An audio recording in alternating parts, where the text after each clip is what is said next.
Welcome, lovely people. Hello, Goglings, Gogorifics, Gog peoples of the world unite. I hope everyone is doing well, and I hope you folks are settled in and ready for episode 344 of Pen and Pixels. I am your host, Arvin Elleron. This is the show we do here every Tuesday, focusing on story and narrative in games, and today focusing, as always, I shouldn't say as always, but we always focus on story and narrative in games, but today we are focusing in specific on some D&D as we return to the world of Ghosts of Saltmarsh. That's right, it is D&D with GOG, Ghosts of Saltmarsh. And before I introduce the lovely folks to you, just a couple of reminders about ways to support us here on the channel. If you haven't done so already, please follow us here on GOG.com's Twitch channel.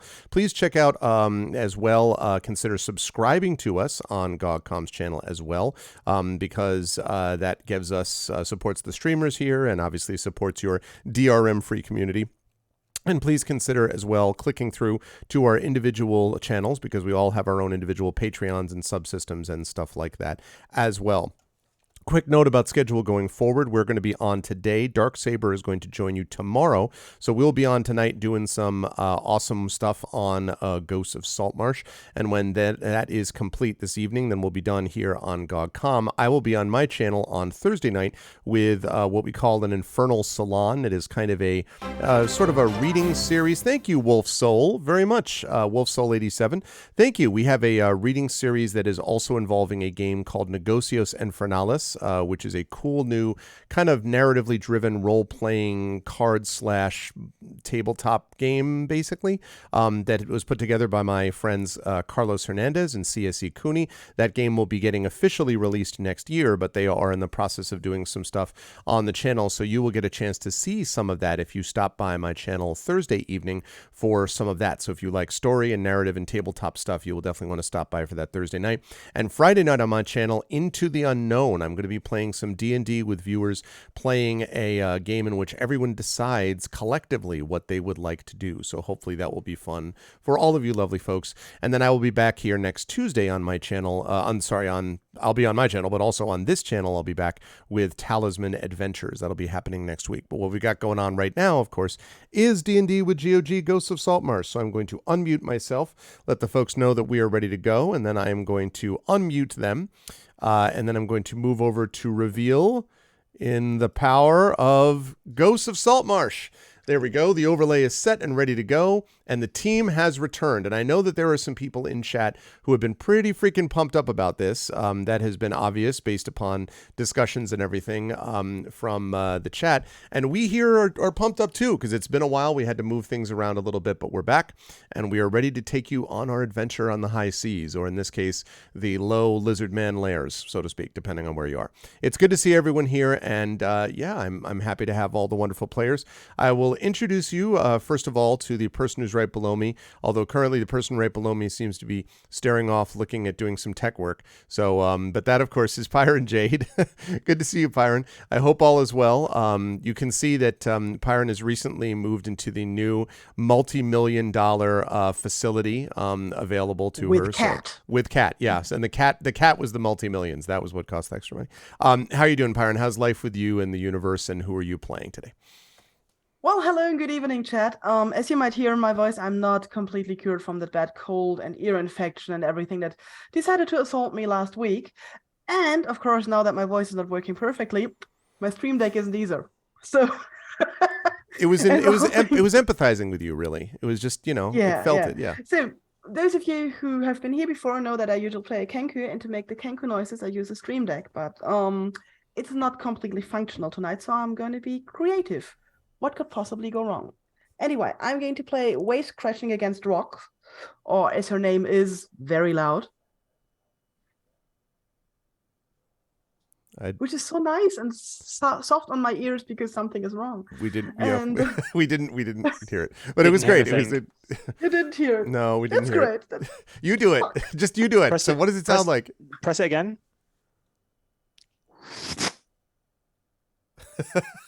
Nothing.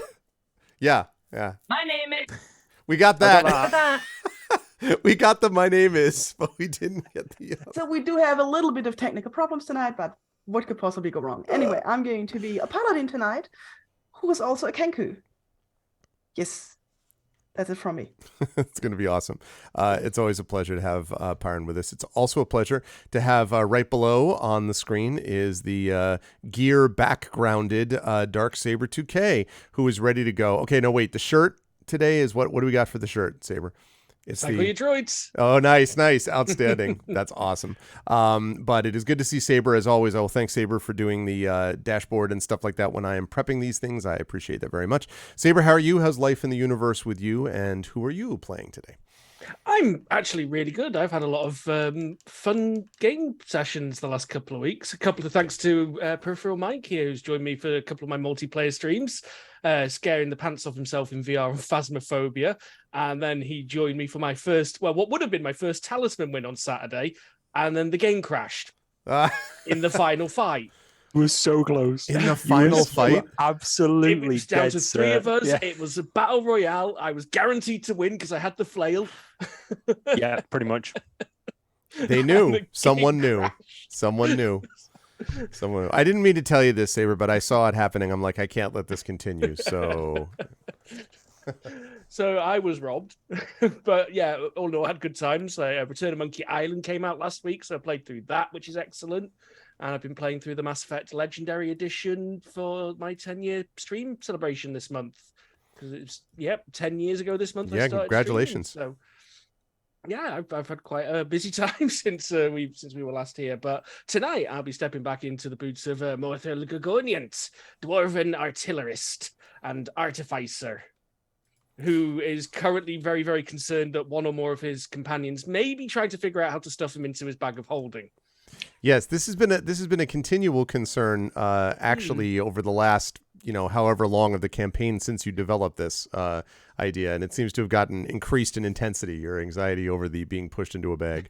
So I think we put out I should be all right as long as they don't close the bag. Yeah, right. That'll be just fine. Yeah, you were calculating how many minutes you could actually survive in that period of time. So just don't forget about me when I'm down there. But it's always a pleasure to have Saber with us. Thank you as always, sir. Also, thank you as well as we diagonally jump up to reveal the incredible Peripheral Mike, who is here with us and who has recovered from being frightened out of his wits after choosing of his own free will, let it be known, to put himself into VR in this, which again, as I pointed out when we were in the green room before the stream, is basically like hitting yourself in the face and then asking why it hurts. Like, I don't, this have no one to blame but yourself. When not scaring yourself half to bits, how are you doing, Mike? How's life with you and who you're playing today? Yeah, I'm doing really, really good. I really enjoyed, as scary as it might have been, I really, really enjoyed playing Phasmo in VR with Saber and the crew.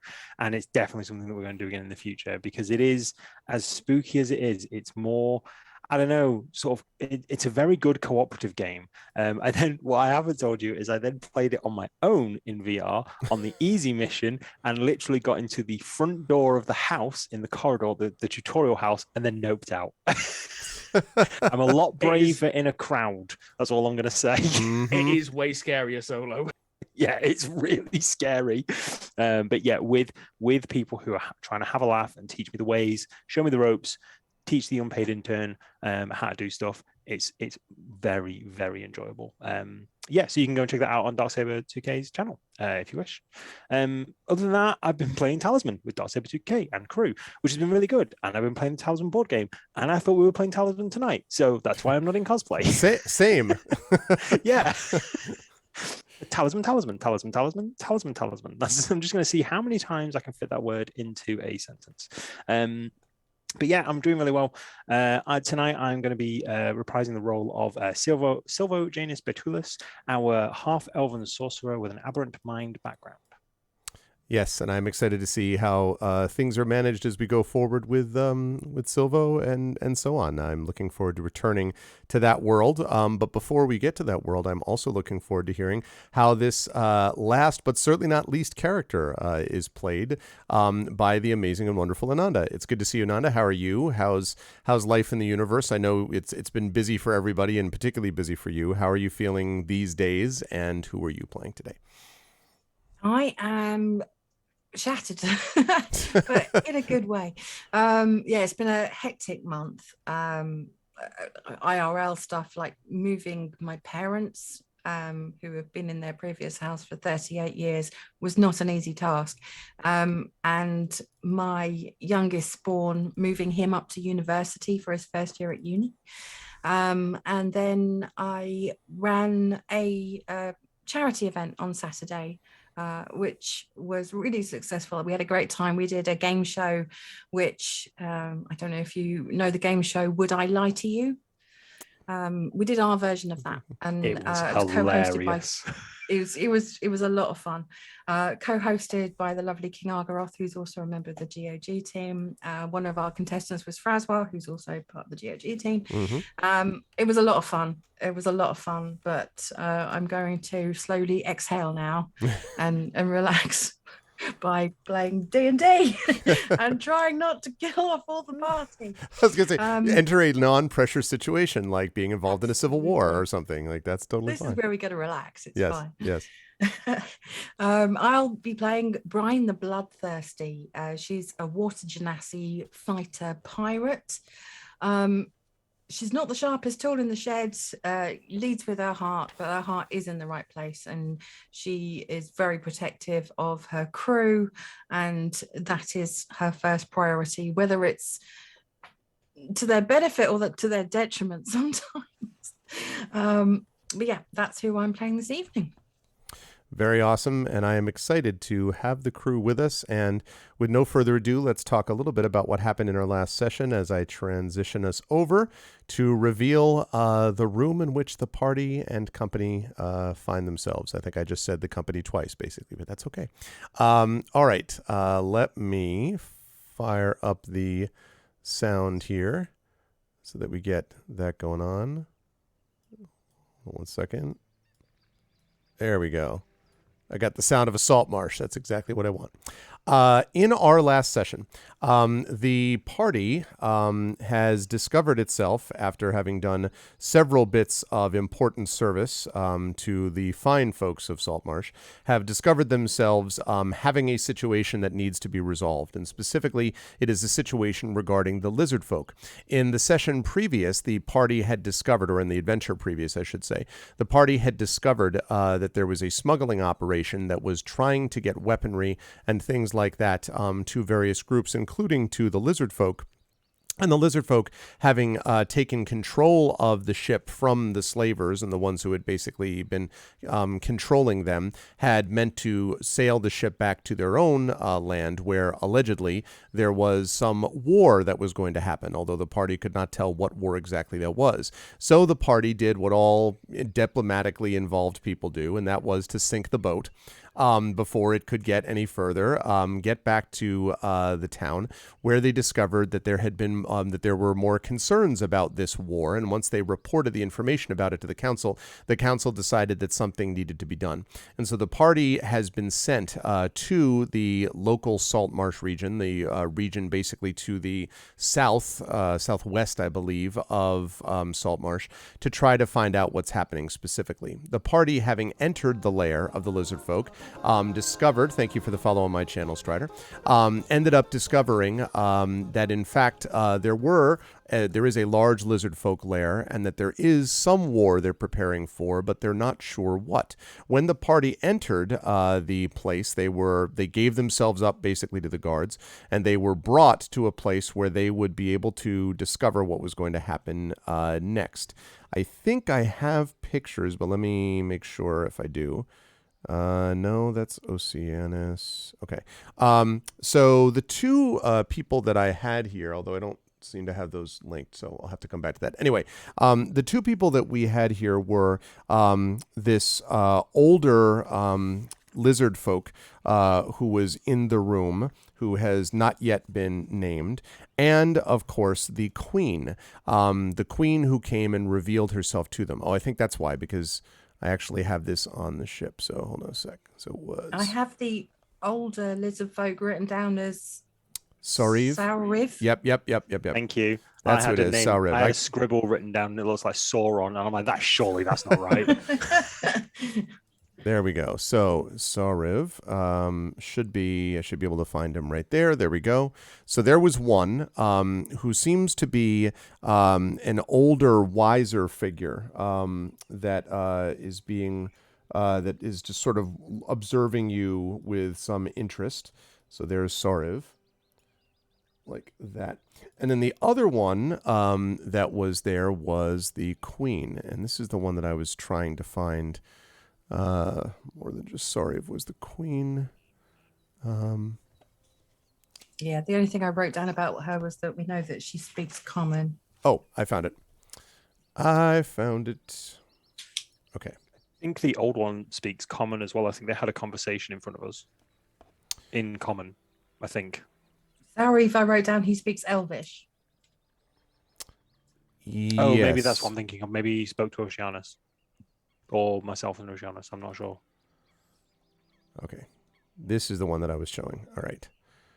Okay, and show that to players. There we go. Yes, the queen, who has been identified to you as Othokent. The queen's name is Othokent. And the two of these figures have basically, while you were there on your knees being prepared by the guards for the arrival of royalty, you have been waiting there, and when they came in, they began to explain or talk a little bit to you. And it seemed very much to you as if you were trying to gather some information, or they were rather trying to gather some information from you about your inclinations. You noticed that for a group of people that were supposedly getting ready to go to war against someone, perhaps you, they did not attack you on sight. They seemed certainly uncertain about whether they wanted you to be around. There was a little bit of hostility, one might say, but it was not something where you were immediately attacked. You were in fact brought to the queen, and the queen, you noticed, is able to speak to you in common, unlike many of the lizard folk who have their own language, and who at best could do sort of like a halting kind of common that is sort of just very much the basics. But the queen is much more capable of being able to speak in the common language than other lizard folk you have previously encountered. And so having done all of that, the last thing that we had at this moment was there was a discussion with Oceanus about things. And you notice that Oceanus kind of recedes into the background, just as you're watching, seems to sort of sleek back against the wall almost.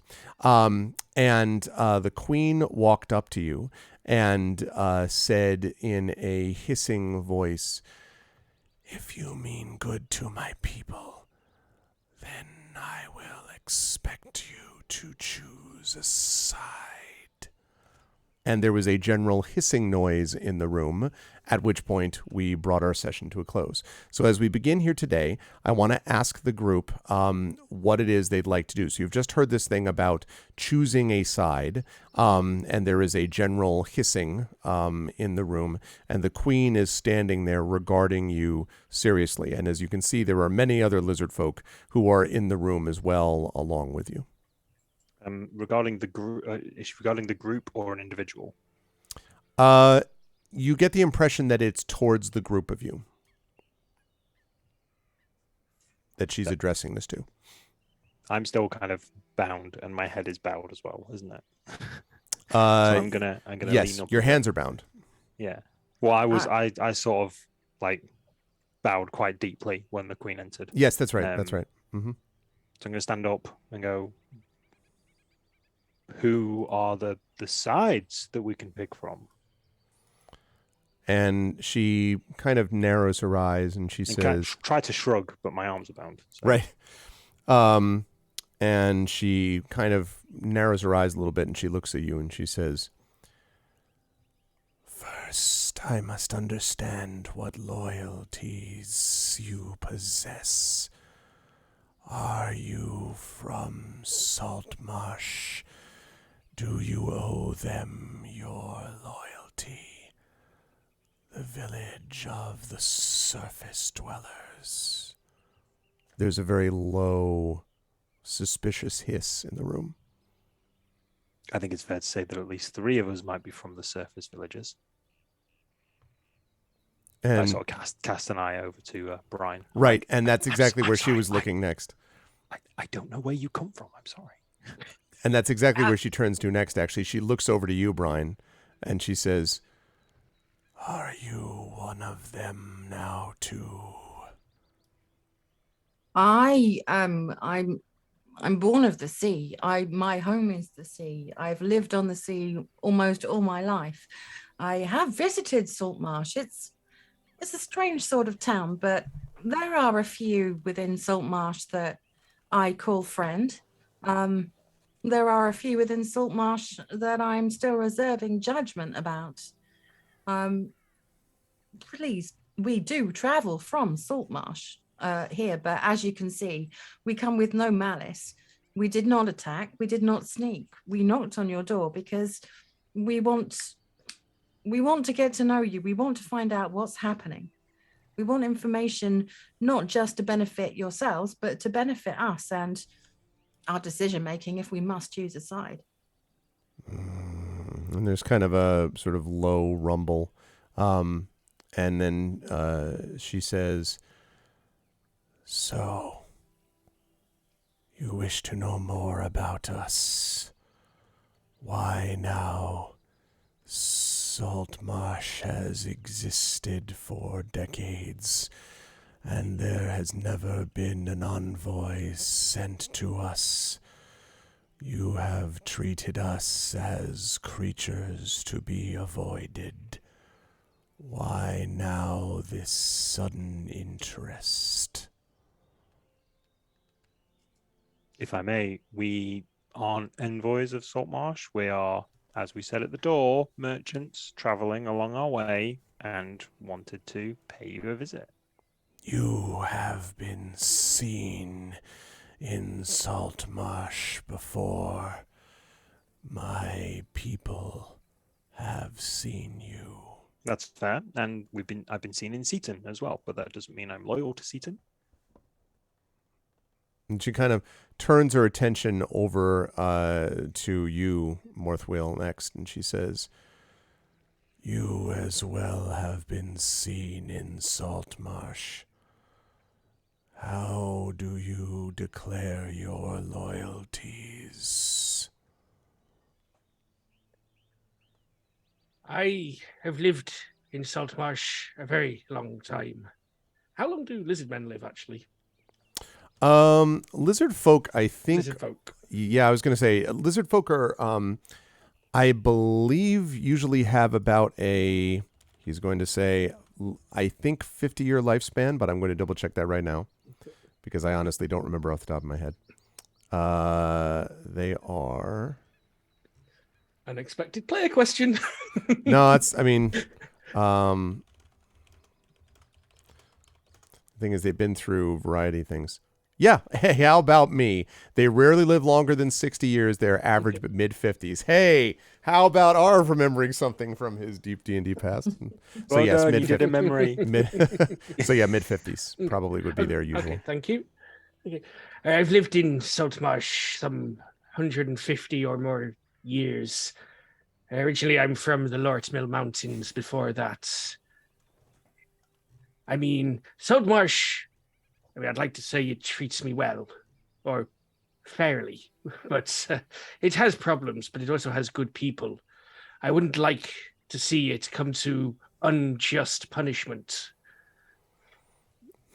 You suspect any punishment it receives would be unjust. I don't know. I don't know enough about your folk to be able to make that decision, which was why I wanted to come here and find out for myself the truth of it. You say for our folks steer clear of you, treat you to be avoided. That also means that they don't know much, so what they say is suspect. And the lizard folk queen sort of Othakent nods slowly and says, "We will see." And you, and finally turns her eyes upon you, Waves, and says, "You are not one of the surface dwellers we usually see. What are you?" I just point because I think I'm just me. Like, Mm-hmm. And so she sort of looks and then says to the sort of three of you, "Can this one not speak?" I'm Freedom gonna. is the right of all sentient beings. And then she kind of looks at you and blinks. And there's some murmuring in the room. And so then you hear for the first time, "If I may, my queen," this hoarse, old voice, so old it feels like old paper crinkling as you turn the page, stands, you hear behind you, as you look over, you can see standing from the spot that he had occupied near the throne is this old lizard folk, the one named Soriv. And he says, "This, my queen, is one of the Gengu. A powerful creature, though it does not know its own power yet, I trust."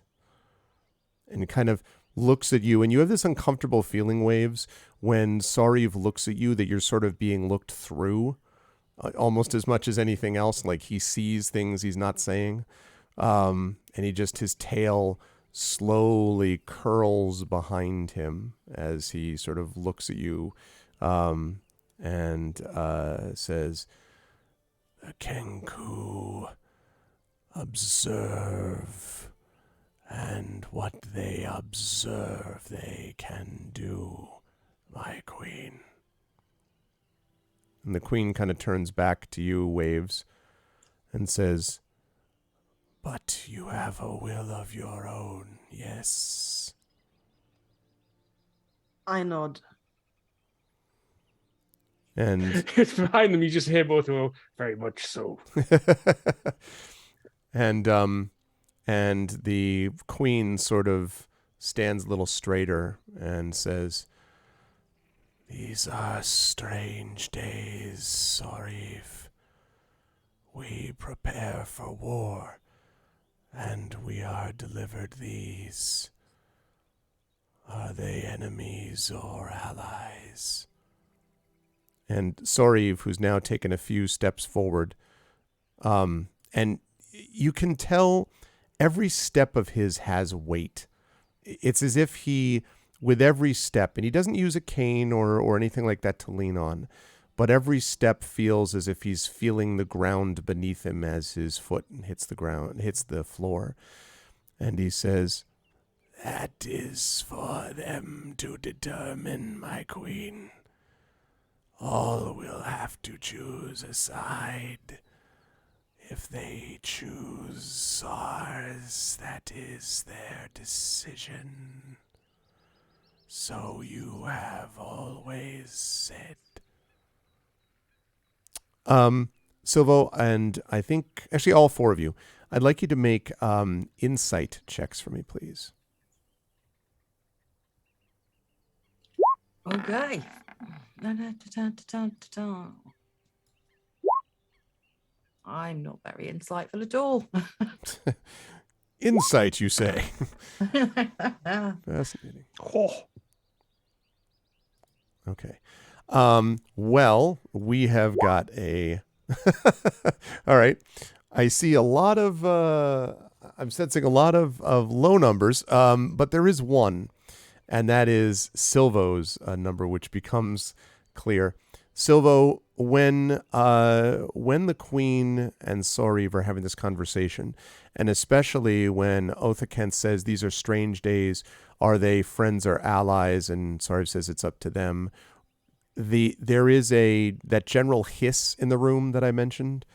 As you look around, you can see, and it's very hard to tell because the lizard folk do not have kind of typical humanoid expressions, like it's not like, oh, I'm angry. Like, how could you tell? Their faces are unusual to you. But having said that, it feels to you as if the tenor of the hissing is not, it's not all one way, by which I mean there is disagreement, you feel. Like there are guards, some of the guards who are standing there, they stand there impassively, but there are other lizard folk in the room who are kind of looking at each other and almost, if you could put it this way, muttering to each other at the words of Othakent and Soriv, as if not all is well in paradise, if you know what I mean. Like, so it's sort of between them two, not like, are they allies or enemies? Right. Like half of the room is like, kill them, and the other half is like, they're all right. Yeah, exactly. That there is a very uncertain, sort of like not sure what to make of them, and not wild about the way the Queen might be handling it. Although nobody actually is like, hey, no one has challenged her.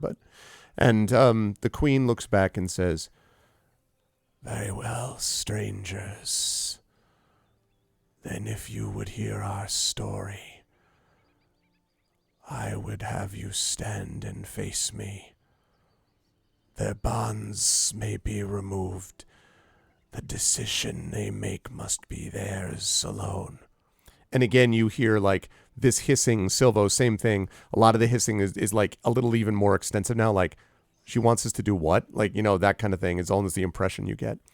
And then a couple of the guards, come forward and they unbind you. And all four of you.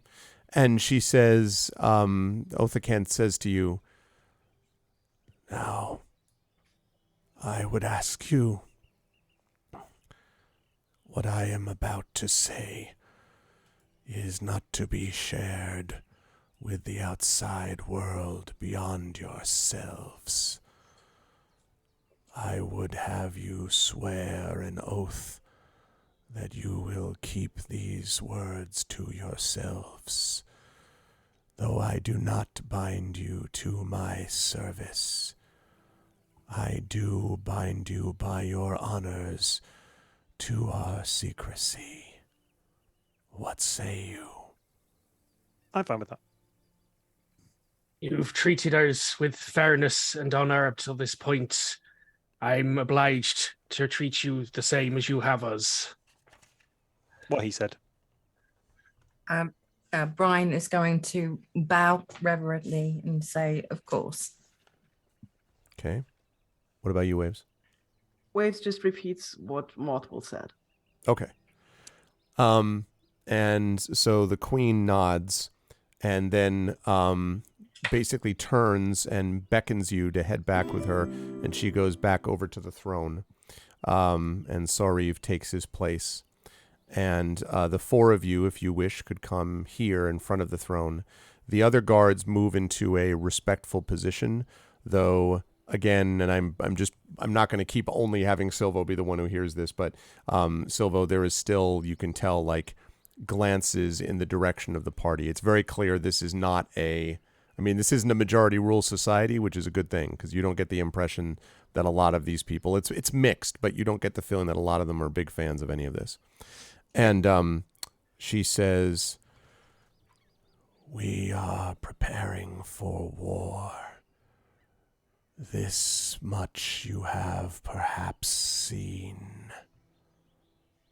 She kind of trails off and looks as if like... We'd guessed, yeah. There were hints. Do you know against who we conduct this conflict? We have observed some fantastic people in Saltmarsh, but we have also observed what could be described as rot.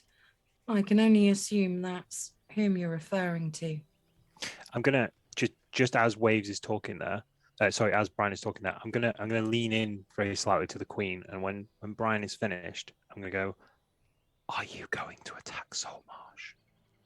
And the Queen kind of, and I have to point out that lizard folk are large creatures. So when the there's a sort of, I have to lean up. yes, and also when she turns to face you, her head, just this sort of like, with the teeth and With kind the of snout staring and you. teeth. Yeah, and this cold gaze sort of falls on you, and then she, why do you think we would attack the village of the surface dwellers? Well, I mean, you don't seem to like them too much. Well, I don't either, but it just seems like you were talking about justice coming to Saltmarsh and it being justified, and Well, she did also say that Saltmarsh treats them as creatures to be avoided. And if someone's leaving you alone and paying you no mind, you don't generally go and kick them in the nuts. Well, I guess things change. Sorry, I'm just going to move sideways slightly so your snout isn't quite on my nose. Because she's like right there. It's like, yeah. And she turns back over to you, Morthwheel. What are nuts? They're a sensitive part on certain creatures. I see.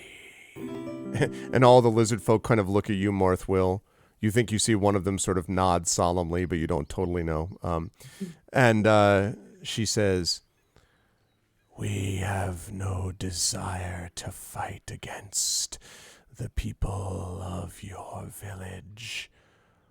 Or at least most of us do not. And her gaze kind of flickers over to somewhere in the room. It's way too fast to determine where. And then she looks back to you and she says, we have decided we must take back our own. Over a year of your time, a colony of my people were driven from their home by an invasion of Kargox. And she says something that's completely incomprehensible, and then sort of like, and you can almost tell by the way she's grinding it that she's like almost like biting rocks or something.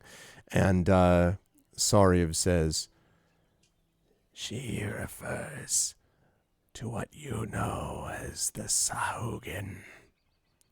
Now, you do know the Sahugin, and Brine, in particular, the Genasi, the water Genasi, know them. The Sahugin are nasty and very dangerous, a kind of combination of almost shark and person might be a good way to describe it, who have spent much of their lives, much of their time since consulting with the other races, raiding the coast. They have been a constant scourge. Morthwheel, you repaired more than one ship that was broken down by the Sahugin.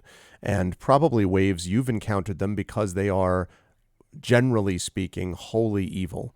They are engaged with evil acts, and there have been references that they have served purposes and means and desires beyond those of what mortals should require, by which I mean serving evil forces. So you would have known them as a paladin. Morthwill would have known them as someone who breaks ships up quite a bit. Brian, you would have probably encountered them, I imagine, on occasion. And Silvo, you know of them certainly by reputation. You might even say that although the Viper Sisters are definitely not Sahuagin, but they definitely have had moments where you've been reminded of something a little bit about the way that they actually are. Okay. And but the Sahuagin also spend most of their time, as far as you know, like raiding people that come on the water and stuff. Like they don't, they don't go in for land invasions. They are basically an underwater species. And so the queen goes on to say, these creatures have taken over this place which is ours, and we cannot allow this to stand. Thus we have purchased arms and have negotiated alliances with other aquatic races. We must form an army to expel the Sahuagin from the region.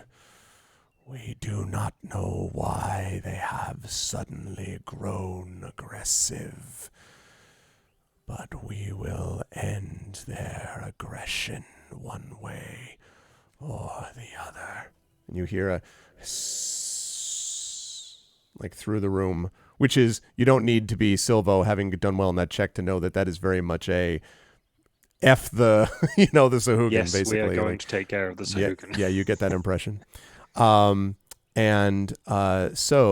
the queen tells you that there are ambassadors from various aquatic races in the lair right now that are present. But there are several that have not been allowed to join. And one of them that hasn't been interested in joining, or they have not bothered to ask to join, is the village of Saltmarsh, because they feel like, what are you going to do in an underwater battle? Like, I mean, you live on the surface, you breathe air, and this fight is going to happen mostly underwater. At least a lot of it will be. And so she says, so we are preparing for war, but there is some disagreement in how this should be done. And Sariv says, we believe that all must come together to fight the common threat. We believe that we must do what is needed to preserve our people. But there are those within our people who disagree. And again, that low, slightly uncertain hiss from before that you recognize, Silvo. And so the queen waits until the hissing has died down and then says, so, strangers, now is the time that we have begun to build our alliances. And if you would make your decision, I would give you time to seek out my people here, speak to them, see what they have to say. Perhaps an agreement can be arranged between my people and yours, but it cannot be done until I have reason to trust your motives. I'm looking very intensely at the Queen and nodding in all the right places. Queen, please tell me, do you know why your colony was taken by the Sahuagin? Do they still live? Our people, many of them were slain, and some were taken by slavers. We have not heard back from them yet. although we have hope that they may have escaped their captors. As for why the Sahuagin took our fortress, we cannot say, but I must assume it is a prelude to invasion. And again, there is...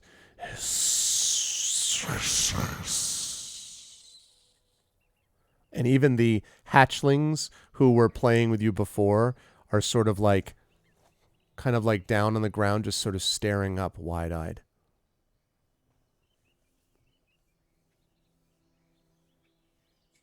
Where is this fortress? The fortress is some distance from here, and I cannot tell you the location until I may trust your motivations. Perhaps your people would not wish to ally themselves with us in any case, but rather forget us, as they have so often done before.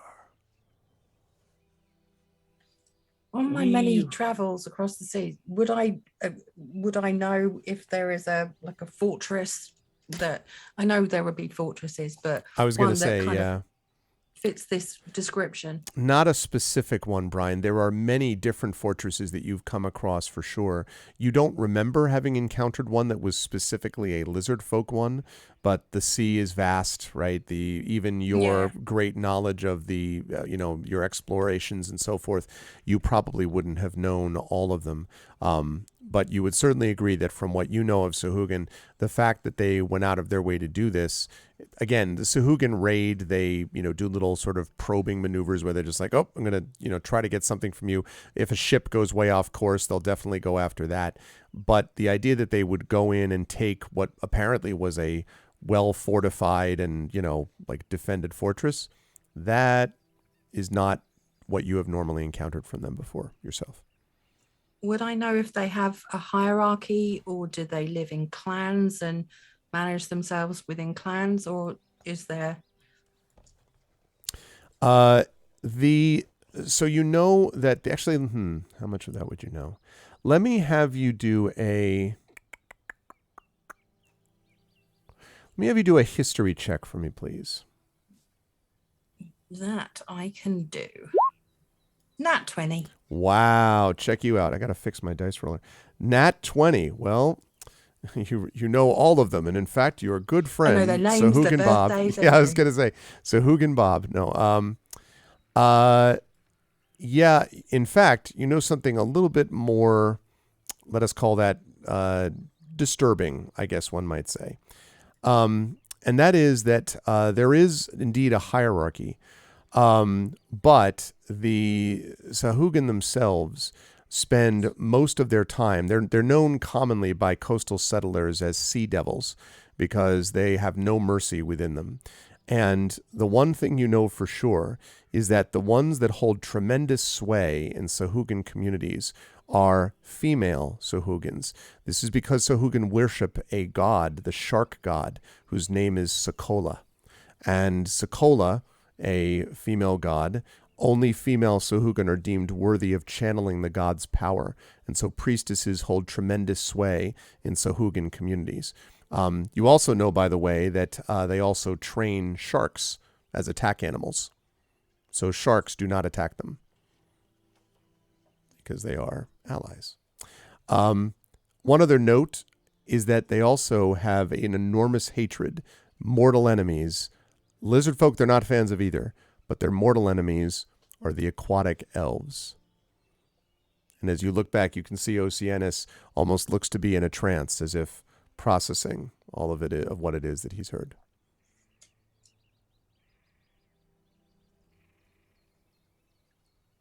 I'm gonna. I will when we get to a distance away from the Queen. I am gonna take the party into a corner and kind of explain this, but I'm not gonna have this conversation in front of the Queen. Gotcha. Okay. And so yeah, go ahead, Morthwell. Yeah, so Morthal's actually going to look up to the Queen and say, Saltmarsh had received reports that you were preparing for war, and they had, perhaps in their ignorance, feared that they were to be the targets of this war. So if I can help bridge the gap between Saltmarsh and the lizard folk, I'll gladly do everything within my power to help. And so she nods slowly and listens and sort of looks about. You can still hear this sort of faint hissing in the room as you say some of these things. And Sariv looks over and says, "As you can see, my queen, it is as I said. We may find self-interest may help us with alliances with others. The surface dwellers do not wish the..." And then he gives this weird, which is apparently Sahuagin and lizard folk. These creatures, they also hate the raiders that these Sahuagin are. We may be able to expand our alliances. And again, Silvo, that hiss of disagreement rises in the room. I'm just going to look yeah, at the other party members, excuse me, and just to see if anybody else is going to be conversing with the Queen or Sariv anytime soon. If anybody else is still continuing their conversation. If not, I'm going to jump in. So I didn't quite catch that. What, say that again? So if nobody else is going to be talking, if anybody else is talking, I'll shut up. But if there's a pause, Silvo is just going to sort of fold his arms and talk. But I don't know if anybody else is going to be talking at the moment. Morthal said what he wanted to say. I probably will want to revisit the conversation once it's spoken. Not the moment. Carry on.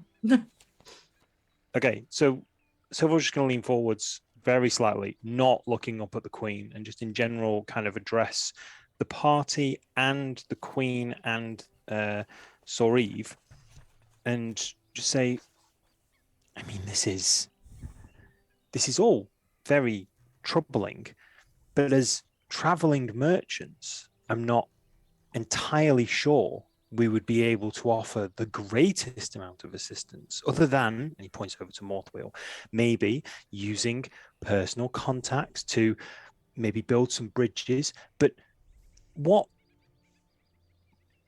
assurance do you have, pointing to the Queen and Sariv, that Saltmarsh would even help? I mean, not to put too fine a point on it, this isn't their war, it's yours. You're attacking the Sahuagin, which is fair. They took your land. I understand that. Eye for an eye. But this isn't Saltmarsh's problem or ours. And that's not, and I'm looking over to everyone, that's not everybody's opinion. But if we were to talk to people within Saltmarsh or help you do the things you need to do, how do you know that's going to help and not just be ignored? And the Queen sort of looks you up and down and then sort of leans back a little bit in the chair, in the throne, and says, and looks at Sariv and nods in his direction. And Sariv says, "The truth, I think you know, is that the Sahuagin have always been a threat, but an unfocused one of danger only to those who acted recklessly and without regard for their safety.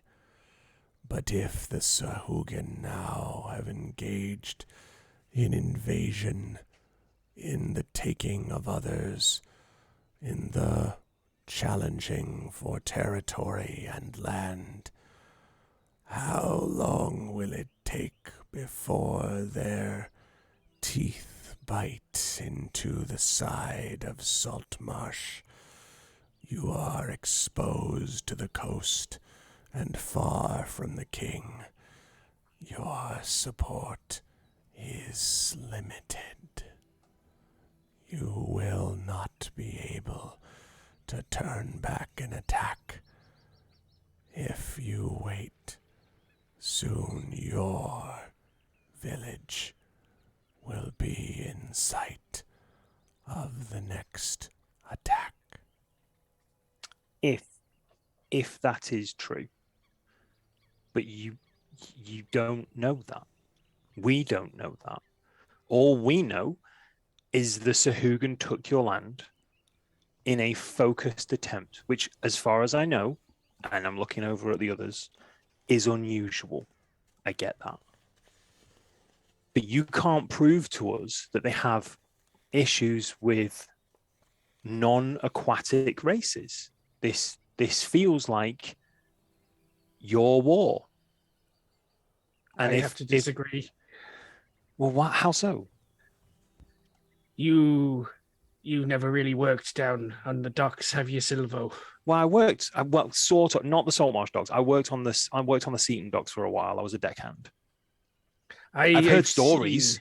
I've seen firsthand the aftermath of a lone ship attacked by Sahuagin, or the Sea Devils. And these were ones that didn't have access to a fortified staging post much nearer to shipping lanes. They could tear through Saltmarsh if they were able to gather in strength.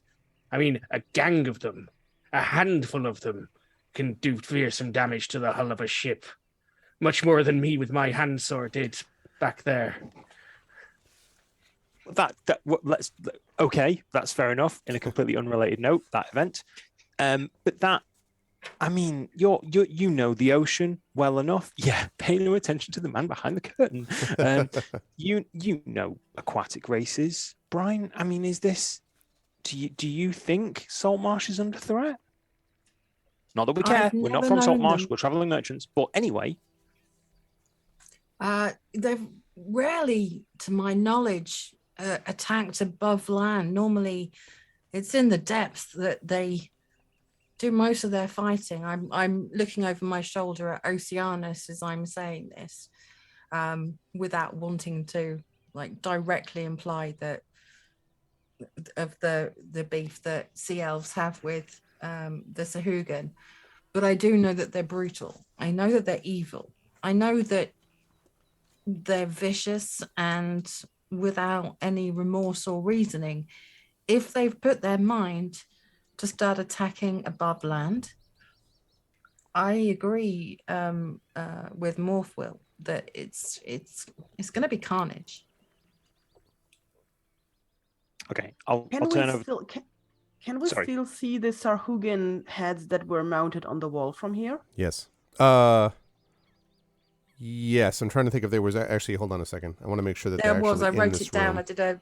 It's in this room, I believe. I thought there was a Sahuagin head in this room. There definitely was. Okay, cool. Yeah, there is one. Yep, trophy head. I didn't want to be like, I'm looking at the Sahuagin head, and you're like, that's a hobgoblin. Mate. It's not the only one. There are other ones as well. But yes, there is, in fact, a Sahuagin as one of them. Yep. I will point at it and hopefully say, "This is no place for the weak or foolhardy." And but these are the queen kind of nods at that, by the way, and so. Sorry, Sybil. I just don't. If these are savage people, is this normal for them to do a directed attack on a lizard folk place? It is not. That is our concern. That something now has directed them. Have they attacked anywhere else that you know of? And the queen says, "No. But other than the raids they have always engaged in, we have been hard-pressed to gather our weapons and prepare for this war. If the next attack comes against this place, our home, we will rue the day we spent wondering and delaying rather than doing. I stare at the queen because she said that she apparently thinks that something is going on in the background. So I stare very directly at her and say, in the hope that she might explain what she thinks. The walls close in. The shadows whisper of conspiracy. And she nods, sort of, kind of, and nods, and then says, "It is perhaps true. There may be other forces at work, but we must consider our own borders. Until our land is secure, we can think of no other larger problems.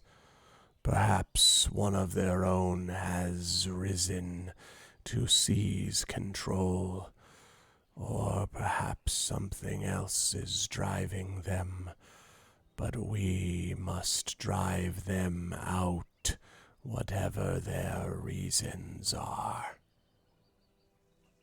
If A the moment lizard of home- valor shines brightest against a backdrop of despair.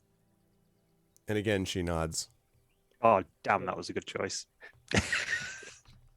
With that, Silver's going to look back at the two lizard children playing in the throne room, and he's going to remember when they walked through here and they saw like families and civilians and generally, like, it wasn't hard for us to get through that door, if that makes sense. Like, if a powerful force were to come here, he realizes that this place is just essentially a mud pile with tunnels in it.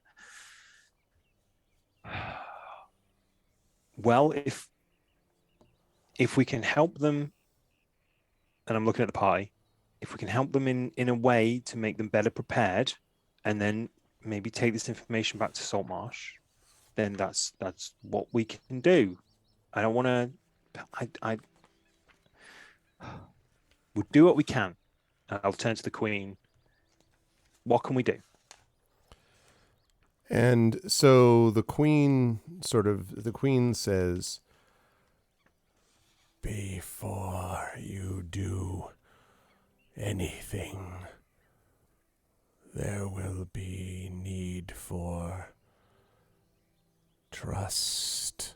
And once again, the hissing rises, and she says, "There are some who disagree with our desire to ally with others, and they will look at the alliance with surface dwellers even more suspiciously.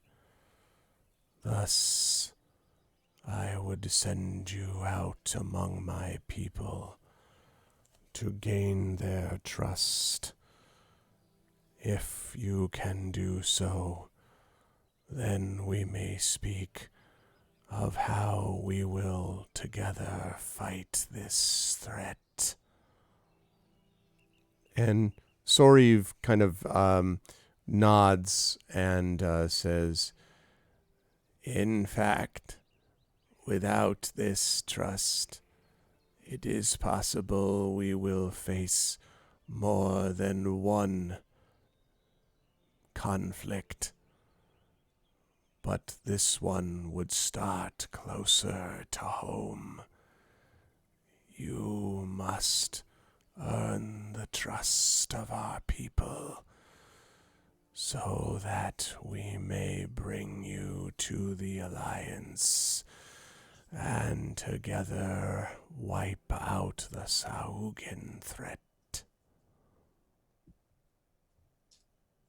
I'm going to turn to the Queen and just say, you said that you sent a message, a friend to Saltmarsh to ask for assistance, and they haven't joined or offered any help.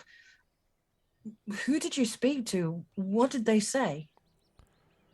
I do not know, for my envoy has not returned. The one I sent was to meet with one of your leaders, but they did not report back. And the hissing rises again, and Brian, you get this even though you didn't make this check before. And she says, that is increased the suspicion of my people.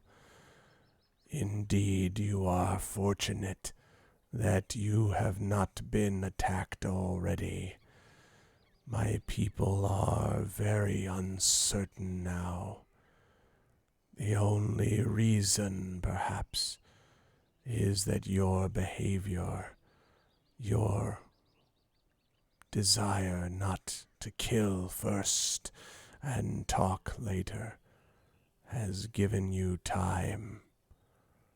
But were it not for me and for Sariv here, you may well already be dead. I appreciate you being such a gracious host to us, especially as strangers in your palace. May I ask, who did your envoy go to speak with in Saltmarsh? As I said earlier, there is some rot that is set in. A majority of Saltmarsh is full of great people. Who did your envoy go to see?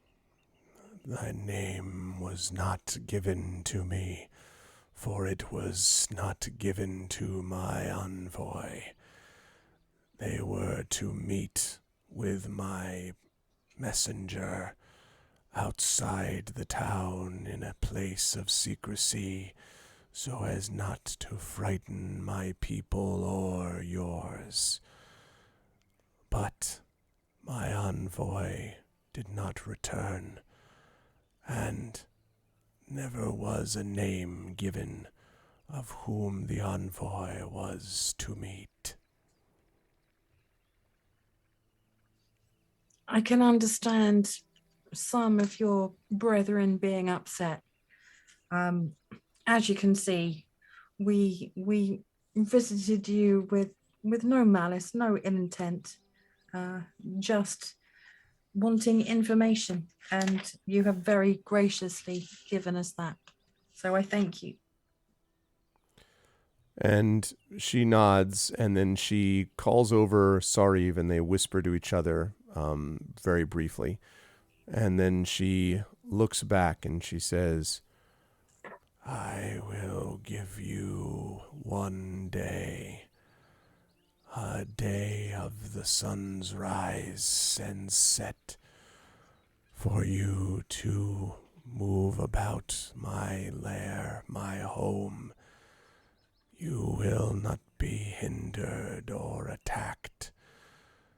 During this time you may speak to my people and learn what you will of them and provide some trust in return. But, strangers, I do much in permitting this, and if there is conflict with which you are involved, you will be seen as enemies. Tread carefully. And Morthwell bows. As does Brian. And I do a mini bow. Yeah, only a mini bow from me. only a mini bow. You are enemies, not having given me a full bow. No, just kidding. I Okay. sink to my knees. It's like, all right, you win. Okay, cool. So It she ruffles my feathers. so she nods, and you can, like, now again, it's a little hard to tell, but almost certainly the baleful gaze of many of the lizard folk is upon you. The sort of like, we are staring daggers into you because we don't trust you at all is a big part of this. I will mention now, by the way, to the group that you do have a chance now as you are walking about the lair. It's not exactly a loyalty mission, but it is a chance to kind of gain the trust of the lizard folk. I am not going to update you and let you know about what numbers or points or what does what for which or whatever, because that would be ridiculous. I'm not going to do that. How do I min-max it? Exactly. You have gained 5 loyalty points. You gain 5 loyalty points. No, I'm not going to. It's not You like that. step on the child's tail. You lose 27 You lose 1. loyalty points. Yeah, no. It's not quite that mechanical, but there is going to be a general sort of process of you seeing if you want to gain the trust of the lizard folk. It's also possible you could, since this is of course it's a free game, you can do what you like. You could also be like, the hell with you, and decide to slaughter all the lizard folk with the concomitant consequences. It is simply a world with consequences that you're going to have to live with either way. Silver's just like, he's looking at the rest of the party. He's like, evil? No. Evil? No. No. Evil? No. Okay, cool. No slaughtering lizard folk.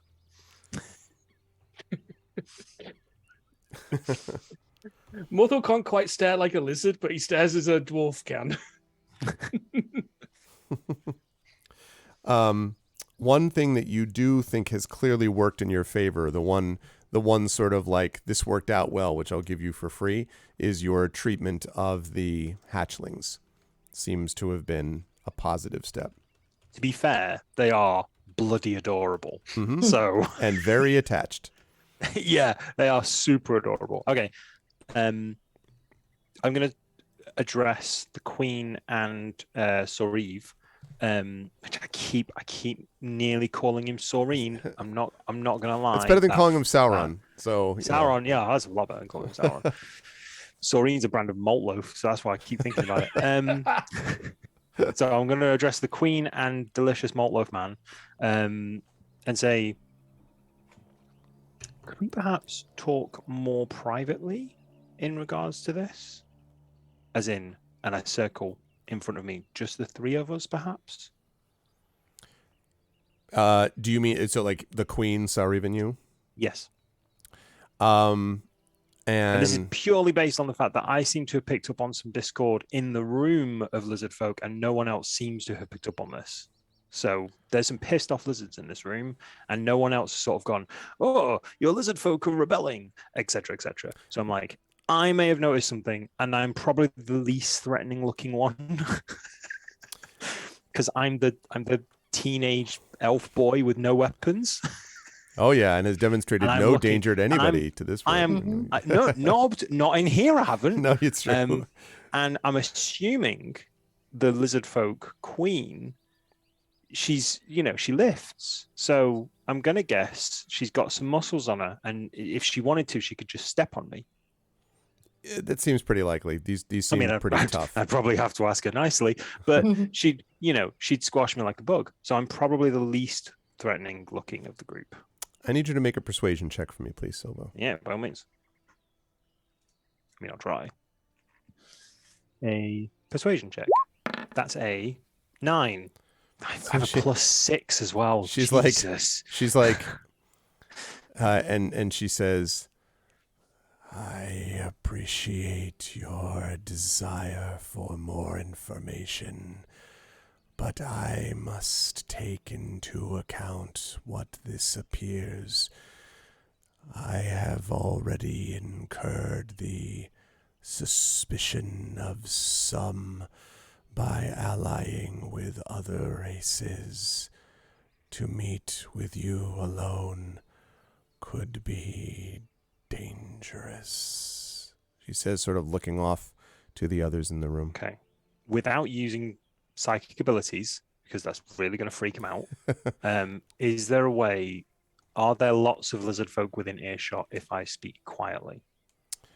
I mean, could I speak quietly to the Queen, just a sentence or two, where discord-ridden lizard folk wouldn't go like, "Oh, they're a traitor." Right. I guess what I'll say is, it appears to you that you're close enough to the Queen / Soriv that you could probably drop your voice, but it's not a guarantee. Okay. The other guards will get an opportunity to try to peer, is what I'm saying. Okay. Well, I'll try. probably saying something like, And by the way, I'm sorry, Mike, the longer you talk, the greater the risk, by the way. Yeah, that's fine. So I'm going to lean in again and up slightly, and sort of say, what do I want to say? Let me think about what I want to say. Okay. I've noticed some discord in your people, and I wondered if you could give us some more information on that and how we may ease this. That's all I'm going to say. And the queen kind of, sort of narrows her eyes and looks around, the guards sort of staring in your direction, although you don't think they would have heard, but maybe they could have, but you hope not. Mm-hmm. And finally looks at Sariv, and Sariv says, "Later, you may come to my quarters, and I will discuss this with you further. It is too dangerous here." And with that, I give a very deep bow and I thank her. Almost like I've asked a personal favor, just in case anybody's looking and thinking, this is the sort of thing. I've asked for like directions to the toilet or something like that. Oh, thank you very much. I'm really appreciative of that. Right. You've spared my life, Queen. I'll walk over to see what Silver is doing, just in case he explodes into tentacles or something. Hello. Okay. And then just like try to move him away from the queen, because we apparently have things to do. But I do not towards the I love the queen. idea of being shepherd's crooked out of the way of the royalty. but I'll try to be polite, and I do not towards the queen and say, "Hi there. It's really nice to meet someone new." And then we move on. And the queen kind of, I really like the idea. There's this friendly kind of moment where Waves comes up to Silvo, and there's almost this sort of arm in arm kind of moment where we walk off. Like I'm sort of like we're arm in arm, like I'm touching her arm and being like, "Wow, this is a weird series of events, isn't it?" And there's a very friendly camaraderie moment there. Like, okay, when you say to me that it's a weird series of events, I look at you slightly sadistic and say, Perhaps things are not as bad as they seem. you start well, Waves, and then with the laughing, I mean, it just puts me off the point. It just makes me think you don't mean that. I shrug. But I know you mean well, murder bird. Murder bird. So the party can now. Wait, what was happening now? Someone's broke the Kenku. There was a Not moment one- where you were doing not- caca. You were literally doing that for a moment. I Not just wanted one to be clear. tentacle was didn't stop. involved. There you are being like, how dare you say the word caca? That's Caca, such a caca, stereotype. Why would you? How dare you insult my people? Caw, caw, caw. Listen, just because I look like a bird. Quack.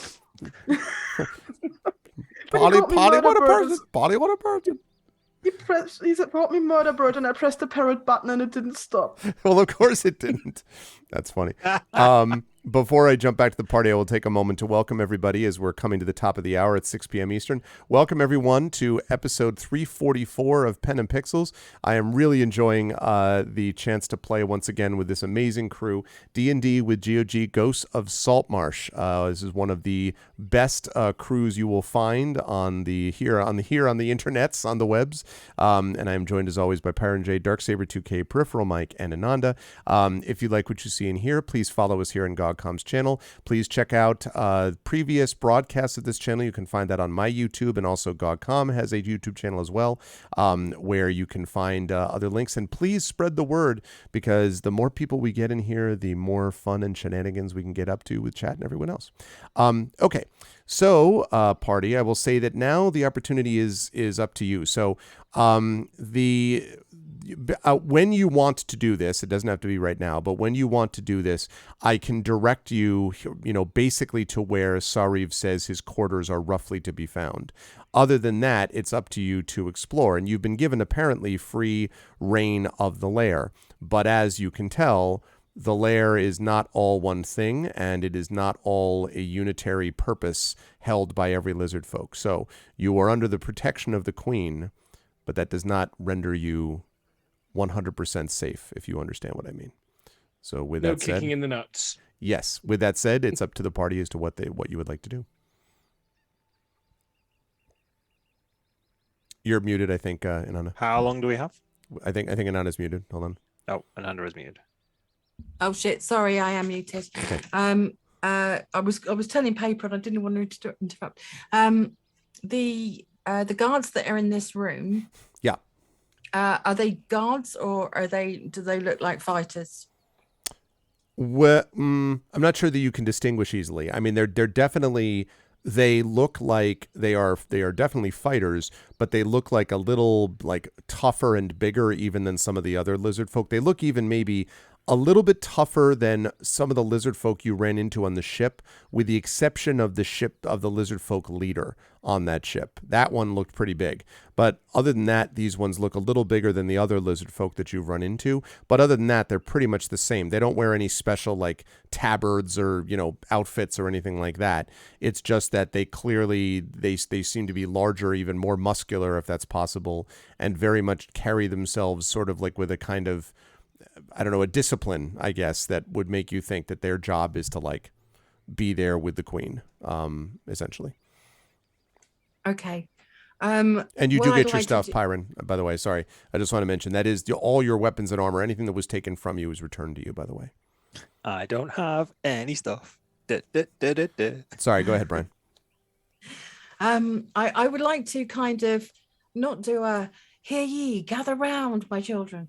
However, I want to kind of get within earshot of as many of these guards as possible, and say, hello, I'm Brian, sometimes known as Brian the Bloodthirsty, but you might know me as a mighty pirate, topical. And I understand your pain. I have fought the Sagoon previously. There was one encounter that I remember distinctly, and I'm going to try and kind of coax or like motion waves to come over, because in my head I'm going to regale this story, and it's going to be like C-3PO doing all the sound effects as he's regaling the Star Wars backstory in Return of the Jedi. Okay. Millennium Falcon. Yeah, right, right. absolutely. Yeah, okay. And yeah, they had 6 sharks that they attacked me with first, but I pulled 2 of them backwards and drowned them instantly, and then I skewered one from behind me with my sword, and then I'm kind of doing like the whole motion dance type Right. thing and talking through the fight in huge detail, Right. and eventually became victorious. Although your trophy is a testament and a monument to you and your people. Who of your people were able to take down such a beast? And so so you say this with the guards, and you realize that at some point in the process of this, Brian, that the guards probably don't understand much of what you're saying, but they are picking up on some of the aspects of it. So when you kind of look up, there's sort of, a couple of them nod when you are making the universal sign for drowning a shark and stuff like that, or whatever it was, like drowning a Sahuagin, all these things. And they kind of look up at that last moment when you're looking up there, and one of the guards sort of nods and then points to himself and points to one of the other guards across the room and jerks his head up at the trophy as if to say, like, we were there. And he says, and like this, thing. And then eventually, and again, that word that sounds like they're chewing cement, which apparently is the lizard folk word for Sahuagin.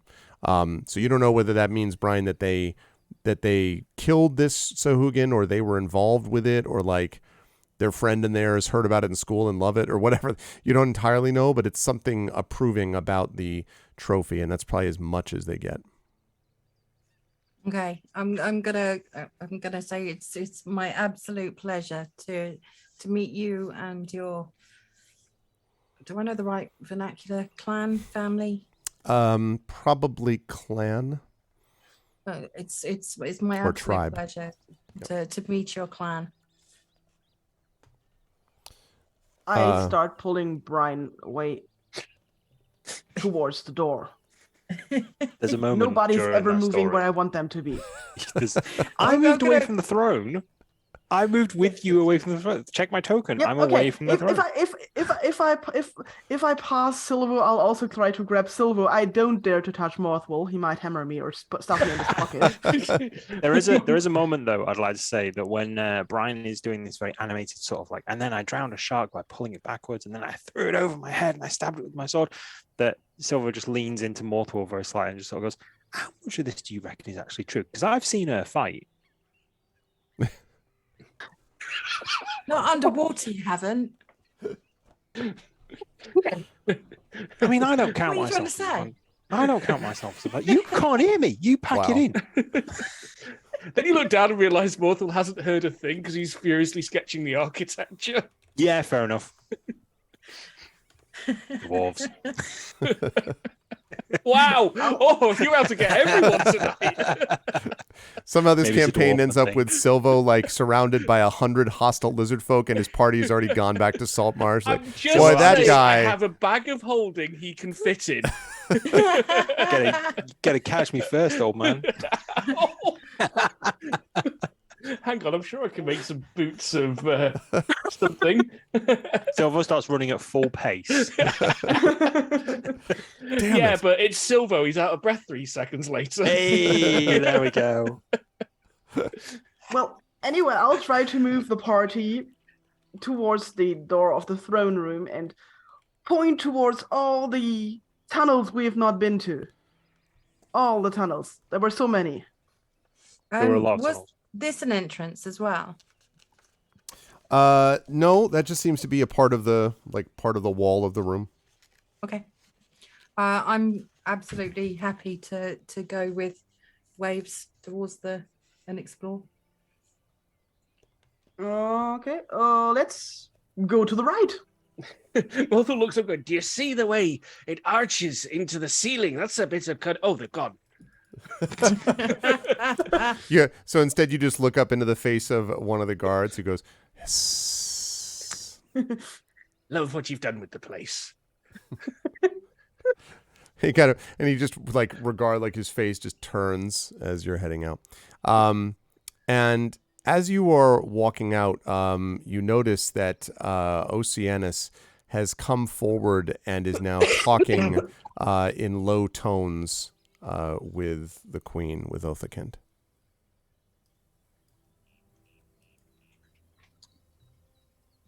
I assume we're going to be leaving Oceanus here. Uh, I just kind of look back. I'm like, he seems like he has business. he already knows more about the Sea Devils than Yeah. I do, at least. I mean, he didn't seem happy about the Sahugan at all. So I've never seen him go that shade of blue. So I reckon and I've only known him for 2 days. So, known him for a whole 48 hours. It feels like it's longer somehow. Yeah, it really does, doesn't it? Really, really does, considering I've only known you guys for maybe less than a week. I think it's about a week by now. It's about a week now, isn't it? Yeah, no, I've paid Uh, one weekly deposit on my magic stone that doesn't work. My magic stone of I'll get that sucker. And speaking of time, so- by the way, quick note that you've been given a day by the yes. queen. So a day from now, or a day From as now. in like all of, oh, okay, cool. So 24 hours from now. Right. Okay. So I look at We waves. never get time to sleep. 24 hours means you could take 8 of those hours. We don't. Yeah. I don't like the idea of sleep right now. Not that long ago, I was very unconscious and near death, and in a very dark and scary place. So Your default state. the least, yeah, the least sleep I get right now, the better. That wasn't a good trip. Let's just put it that way. Well, no. out of the throne room, I'll turn to the right and see what is there. Maybe it's a wall. Maybe it's a tunnel. Right, It is this place not is massive. Are we wanting to go in one direction, or are we wanting to split up? Oh yes, Someone let's had split to up. ask. I mean, 'Cause splitting if the we're- party, it seems if like we're- a recipe well- for disaster. It's always a recipe for disaster. A table talk. We definitely don't want to do this. However, we also, if this place is massive and we have a degree of safety, I'm not saying go off individually. I'm saying maybe go off in pairs. Maybe we could cover more ground. One pair goes left, one pair goes right. And then when What everyone's happy about is when the 24-hour cutscene hits, we're all dragged to one location.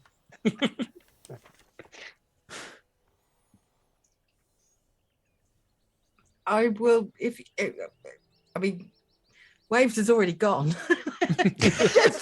Yeah. Waves is off. Waves is Yeah, already so- wandering down the hallway as you're discussing this. I mean, I'm happy to go with Waves. There's a bit of there was a nice touching, heartwarming moment there. Also, if Silver gets a bit tentacly, Waves will probably just knock him out. Yes, I will not be murder bird then. Just No, knock out. absolutely. Yeah. So is that the party's plan then, is for Waves and Silvo to go to the east and for Brian and Morthwheel to I go to the don't- west? Or I are don't Brian know and yet. Morthwheel like, the heck with this and we're going with you anyway? I'm more of I a to would- heck with this because Yeah, That's fine. I would like everyone to stay together. Silver's fine. morally peculiar and Waves is reckless. Morally Morally peculiar. Just because I have a questionable moral compass, Mr. Goody Two Shoes. Oh, I'll do anything for Saltmarsh. I'll lay down my life for people I don't know. Well, I mean, Get plus there involved are in somebody plenty. else's war, mate. I'll remember that next time you're flat out on the ground going, oh, I need a heal spell. Hey, Again. Hey, we have been colleagues for 7 days. Okay. Yeah, It's a and good how job I many don't death present with saves a bill. did we have among the party in that time? That's an impressive number. Well, I mean, how many concussions do you think we've had in that time as well? Oh, multiple. We're not allowed to like box ever. We're got banned bleached. from all physical sports. I got bleached. I've got white patches. I look like a Just saying, really Silver bad knocked dub. himself out shadow boxing once. Sorry, what was that? If you go shadow boxing, you knock yourself out. Come on, let's all move. Maybe we're Oh, the safer shadow hit together. me. Seriously. Yeah. With Silver, that's a very real possibility. Actually, yeah. There is extra layers to that with Silver. Yeah, a little bit, yeah. We'll not scratch the surface of that one right now. We'll leave that one as a surprise. So do I understand that you're heading down the eastern corridor I then as a don't, I group? don't even think we know anymore. Yes, This is let's just go with dissolved yes. into this is like several sessions worth of like, and another thing. To be honest, we've not spoken to each other. Like in the green room, we were saying we've not spoken to each other probably about 4 or 5 weeks. So this is more of a catch up than Fair enough. It's fair enough. one session That's as well. fair enough. But yeah, I think we are probably going. We're all going to the right, out of the We're throne. going to the right. There are plenty of lizards down here who have not heard my drowning shark. All right. Well, then I will open up this to reveal that you have 2 spots down this way. There is a door to the north that you can see and a door to the east that you can see. Both of them are closed. Are there any signs on the door? Like, I don't know, female lizard, male lizard, or something? In case there's like a large restroom, you mean, that's there. I applaud Waves for Whatever. going that far without checking for traps, by the way. Yeah. You can't have traps where children are running around. I was thinking, there are the lizard kids running tripwire around. could be It would placed above. hazardous. They could be placed at like a fully grown lizard's height. The tripwire. Speaking of that, by the way, Yeah. I was going to say, as you were heading over that way, just so you know, that you hear behind you a hiss, hiss, hiss, and the 2 hatchlings are kind of, stumbling / walking around behind you, and then kind of bump into your legs as you stop to kind of decide where you're going next. I 100% turn around. I'm crouched down and I'm playing with the hatchlings. Okay. Can I have a listen at this door to the north? Sure, absolutely you can. Go ahead and make a perception check for me, please. All you can hear is Silver going, "You're very tall, aren't you? Can you do tricks? Look, what's this? What's this way?" What do we got? 14? 14. So yes, you can hear in there. There is what sounds like. See if I can make the sound like things being put onto wooden surfaces, and you hear like lizard folk talking and things like that from behind this door. Okay, I'm going to turn to the others. I think it might be some kind of kitchen gully. I'm going to knock at the door. Okay. So you knock at the door, and at first there's nothing, and then when you pound at the door, you hear kind of the hissing stops for a second, and then they come back over, or something comes back over. You hear steps coming back over, and I think I may have a picture if I can find it. Give me 1 second here. Where's my... Aha! I do! All right, just need to open that. Save. I mean, I'm slightly concerned that he has a picture of whatever's behind this door. Yep. I have one for every one of the creatures. No, just kidding. Lizard family. Yeah. Okay. Dun-dun-dun-dun. Ace. Got it. Nailed it. Okay. So, all right. I'm going to pop this up on roll, not on Roll20, sorry. I'm going to pop this up on the stream. So chat will be able to see it too, because the door opens, and I will show you the image first.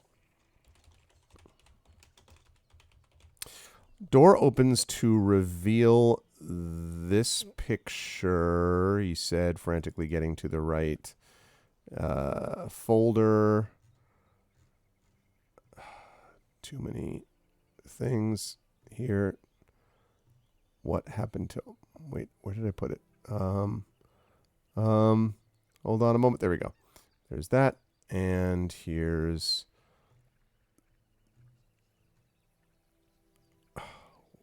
There we go. Got it. Finally. All right, here we go. So you see this. Inside here is what appears to be very much like a banquet hall, might be the way you might describe it. There are 5 lizard folk in here who are preparing this area, apparently, for a feast. And they are setting tables with wood and stone utensils. Let me reveal that actually to everybody. There we go. So they are setting these tables with wood and stone utensils. There are several long wooden tables placed end to end in the center of the hall, and there are wooden benches running along each side. And at the south end of the tables is a large wooden chair. 4 slightly smaller chairs flank it, 2 on each side of the table. Placed on the tables are earthenware pots, and there are jars, and there are plates, and there are cups, 5 drinking mugs, and woven baskets. And against the west and east walls are tall wooden cupboards.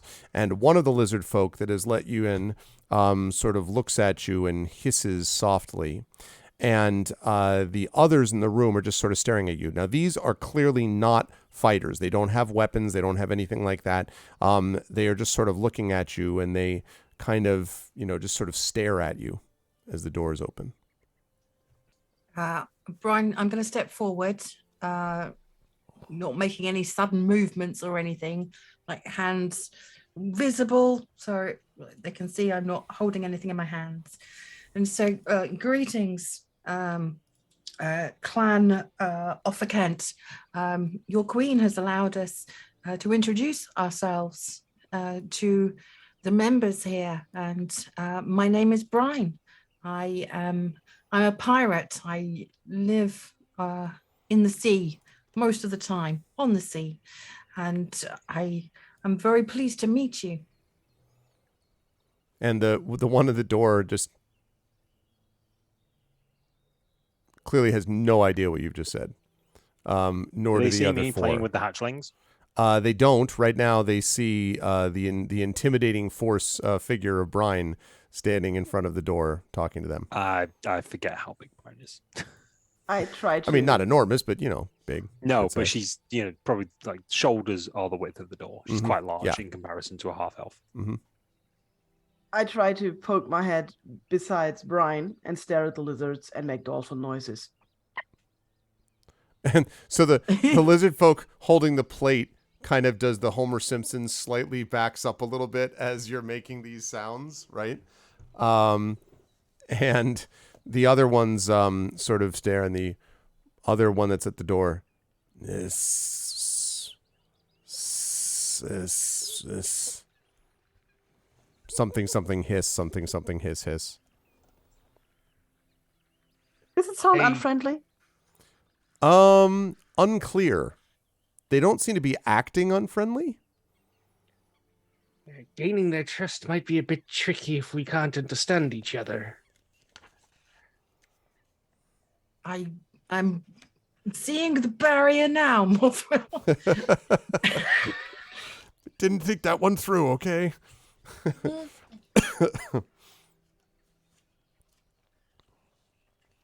And I already tried to be funny. I'm out of.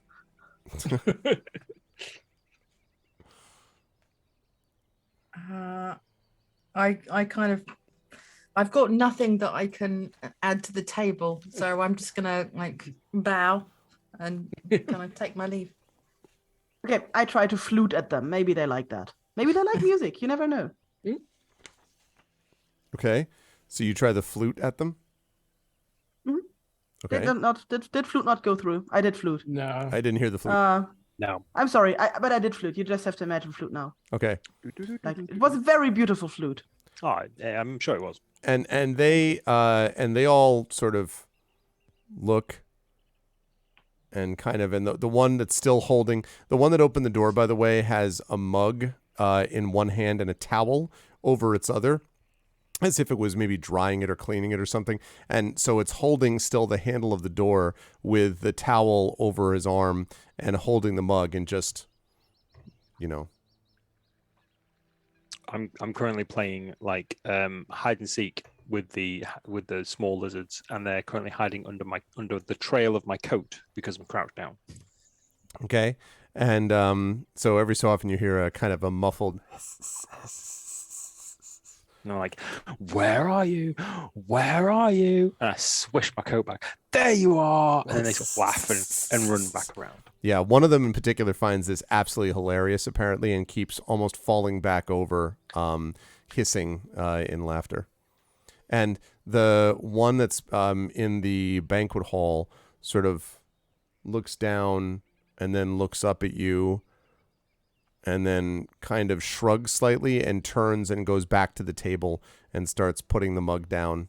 And the others, as if a spell has been broken, start going back and starting to pick out plates and put them down. The lizards have just gone, it's okay. They're idiots.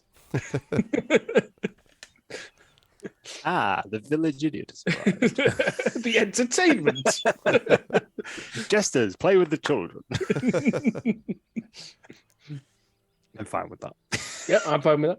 That's my lot in life. It's fine. They're not currently trying to cook us, so this seems like a absolutely. win That's to true. me. Touch wood, not one person has tried to murder me this stream. Not one. Yet it's not finished yet. Exactly. Yeah, I've got stream's some not time. over yet, Shane. I've got boy. some time. But I feel like we did. I think we did maximum diplomacy here within our means. We move on. Yeah. Yep. Yeah. I'm bowing and retreating. Mothos just sort of smiles and nods and just leaves. Okay. I mean, we could try to eat with them. Maybe they like that, or maybe they think we're stealing their food. You never know. I would have thought that they would have thought we're stealing their food. Yeah, maybe. We can always blame it on Silvo. it's true. At this point, Silvo is starting to get small pieces of bread out of his pocket, eat it, and share it with the lizard folk. I mean, they're reasonably fresh, so got them from the boat. So What, the one that Listen- sank? They're a bit wet. No, the boat that came with us. Oh, okay. We've gone through a few The one boats. that's It's like Sank. waterlogged. It's like been through, 4 What- days. There's the one that sank, the Warlog. one we escaped on, the one we've been given. It's saltwater taffy. Yeah, yeah, absolutely. Yeah, there's a few weevils in it, but it's fine. There's extra protein. Matter. Yeah. What matters I'd like is that to the boat li- is ours. Sorry, What say that happened again. on the Sea Ghost stays on the Stays Sea the Sea Ghost. We do not talk about the Sea Ghost. All right. So, Brian, you're listening at the door down there, if I understand that correctly. Yes, please. Okay. So go ahead and make a perception check for me, please, as you listen there. 17. Okay. Yeah, in fact, you do hear quite a bit of sound coming from inside here. And what you hear is a ftunk, ftunk, ftunk, stunk, ftunk. Sounds like Lizardman fighting sex. or battling. No, well, What no. did you say? lizard, Oh, Lizard men? What? lizard folk sex involves sounds of ftunk. Really? Like that's. Well, that depends on how they do it. Really. I Ever mean, seen Have I. someone else's yum. Have you Hmm. ever seen lizards go at it? I mean, Tell us, Dungeon Master. What does it say? in the Dungeon book? Master, don't get me involved in this. You talk to your GOG stream team leader about lizard sex. I'm not here for that. No, lizard folk. I'm not ready for a intercourse, story or- at that scale. Thank you. I'll be here all week. Thank you. Hey, No, but anyway. I nearly missed that. No, it does not sound like what you would have imagined lizard sex to be. But it does sound like things being like things impacting with wood, and the sound of there is lizard folk grunting. That's certainly true. It's time for the crew to have the talk. you're not helping. Stop. I can hear the shovel. You just keep digging yourself deeper. I did friend. that You on just keep purpose digging because yourself deeper. I did that on purpose after I heard the crew to have the talk. But yes. So there is a lot of agitated sounds coming from within there. I would again like to knock on the door, but rather than wait for them to open, I'm going to knock on the door and then carefully open the door. No surprises, hands visible. Okay. I would like you to make a dexterity saving throw, Brian, as you open this door. Awesome.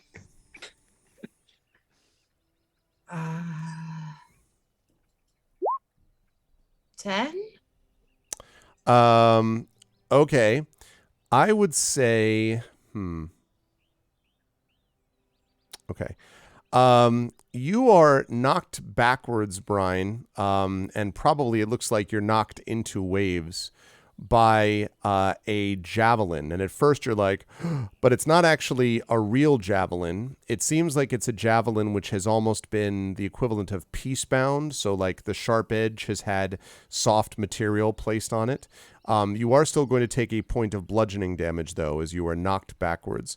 And there's a moment of silence, and then you hear from inside a combination of hissing, some of which seems like angry hissing, and some of which might be laughter, or the equivalent of lizard folk laughter. And as you look in, sort of from your position, and everyone else looks in, perhaps you might be able to see a little bit of why.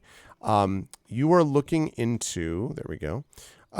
You are looking into an open area which has 6 floor-to-ceiling pillars that demarcate a central area that's bare of furniture. There's no furniture in this room at all. In the central area, the earth floor has been packed closer than elsewhere, as if by the passage of many feet. And there are wooden benches standing near the north and south walls. In fact, there are a couple of lizard folk who are actually sitting upon those benches. There's a large mattress that's been fixed to the center of the east wall, and attached to it is a large target dummy with the head of a fish-like creature atop it. And in fact, you're pretty sure you've seen these fish-like creatures before. They look awfully like the Sahuagin that you found previously. There are several lizard folk that are practicing combat against one another, another one throwing javelins at the dummy, and a powerfully built and tall lizard folk female stands with several of the heavily armored warriors. She's observing the training through narrowed eyes, and is watching this, and looking down as well, you can see that there is another lizard folk who is dressed in a kelp-colored robe and is holding a long polished tooth. And it's the one in that robe who is staring at the door, along with one of the people, one of the trainees, presumably, who is kind of looking, and you're almost positive, based upon their body language, like they've just released something, and then they've stopped, and they're sort of staring. And you think what might have happened, Brian, is that they might have been aiming for the dummy. They may have been aiming for a dummy, and they somehow threw the javelin behind them. So like they basically lost control. It would have hit the door. Instead, it hit you. I'm gonna, like, when I've staggered backwards, I'm gonna go because I'm a little bit like winded. And then kind of like right myself and step forward. Hello, your queen has invited us here to meet some of the clan. This is not the introduction I would have liked. Hello, my name is Brian the Bloodthirsty. I'm pleased to meet you. And then I'm just waiting to see if there is a response I can understand. So the one steps forward, the one in the kelp robe steps forward and says, "Why have you come to this place?" Actually, he probably doesn't even say that neatly. "Why come to place?" I think probably is more like it. Your queen, Offerkent, invited us to visit and to look around.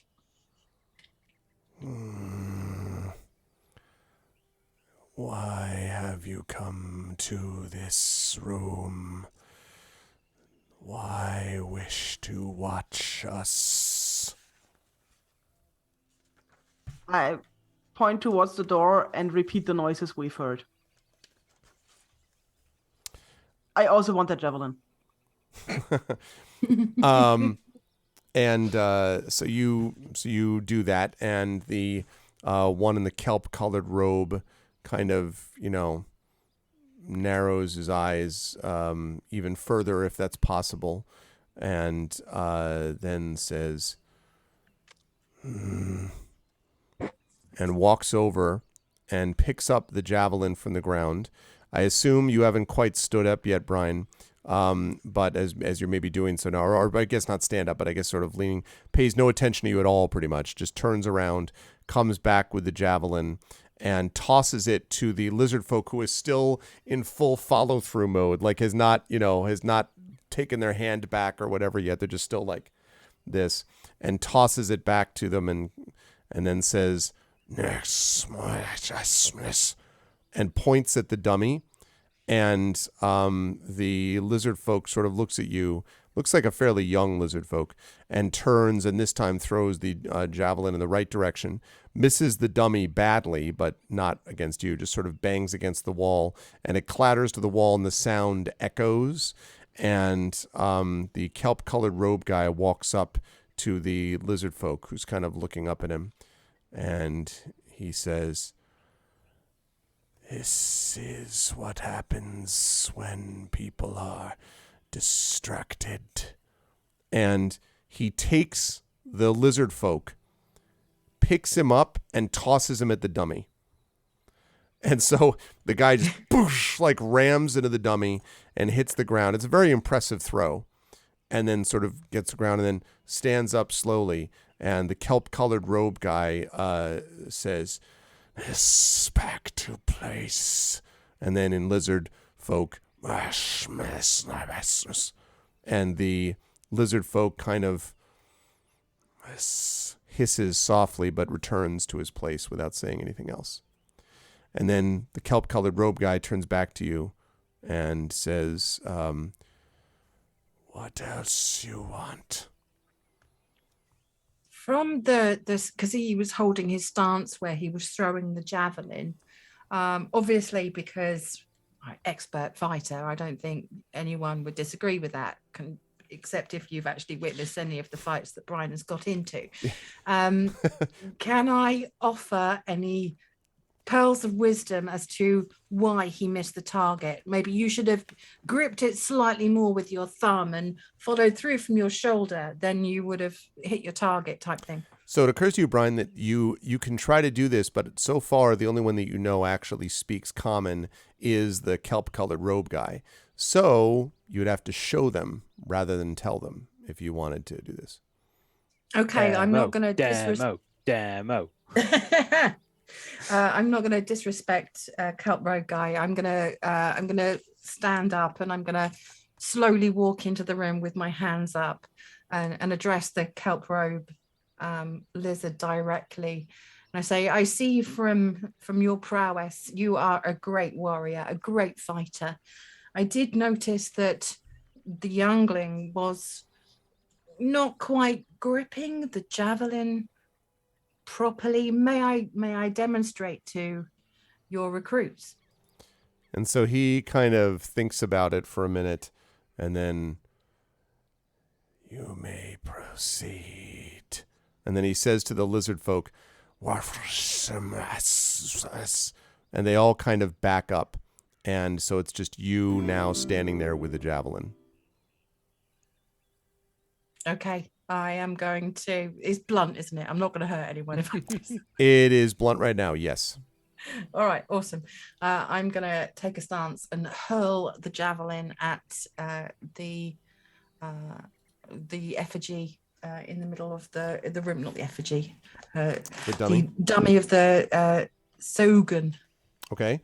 Yeah, and it looks to be it's assembled from what looks like kind of some mixture of cloth and wood and straw, and it is indeed a rotting, you can tell now because it smells pretty bad, Sahuagin head that's attached to the makeshift body. I would like you to make a ranged attack, I believe, is what we're looking at here. So. Oh God, where is that on my sheet? I don't think I've got anything that. If you don't have because you do mostly melee, then all you'd be doing at that point is just be doing a standard dexterity check. I've got a light crossbow. I don't know if that. No, not quite the same thing. If you're not proficient with them, I was trying to decide if you'd be proficient with this, but probably not, especially because the weight is strange because of the binding. So I'd say just a straight dex check would be what this is. Okay. Yeah, Wispy Song points out, don't miss. Don't miss. Don't miss. I mean, chat, don't forget inspirations are a thing. 15. So you chuck it, and there's a moment's pause where it's like, did you go too high? But no, straight into the body of the creature, the body of the dummy, I should say. It's there, and you hear hiss all around, and a couple of tails swivel back and forth, and the kelp robe guy nods impassively.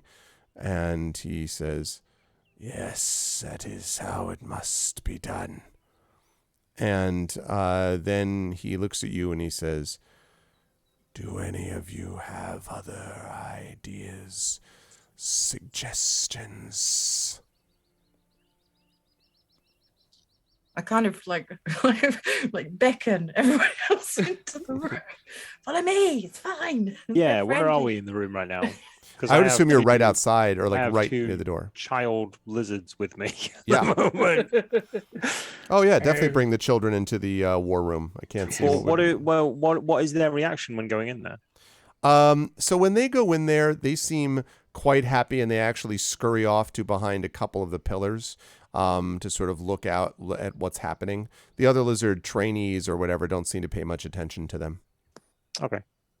So they're not in danger then, as far as I can not tell. from what you can tell, no. Although it may just be that nobody really cares, but it seems unlikely. They do seem somewhat protective of the hatchlings. And quick question: you said was there a kelp-robed man and a woman with closed, like slightly squinty eyes, staring at the training? That's right. In fact, there might be two of them. You can see one of them here and one of them here, having a strong, what looks like a tortoise shell shield. strapped to their back. But as opposed to what you might have heard of like, oh, tortoiseshell jewelry that has like the color of jewelry, I mean an actual tortoiseshell shield, which is attached to their back. And so one of those is this woman, and she is this female lizard folk, and she kind of crosses her eyes and regards you with a sort of steady gaze. I wave a bit, sort of naively, I'm like, hello. And Have so they got any other practice weapons in here? they do. They have some what look like wooden weapons that would, leave a nasty bruise, but wouldn't actually hurt anybody. So they have that as well. And the few of them, there's actually two of them that were involved in kind of a mock combat, I guess, who have stopped looking at you. And they're sort of looking at you, and they haven't moved since the javelin toss incident. Right. I have a question. Are there 2 wooden swords? There's more than 2, actually. Yeah. Okay. I'm going to grab 2 wooden swords, and I'm going to chuck them to Brian, who we're in a reasonably close proximity, so there's no dexterity sort of saving throw or check, hopefully, and say, all right, let's do 5 minutes of, if you're going to get me into these situations, I need to know how to not die. So if you were going to attack me, how would I not die? That's a pretty tall order.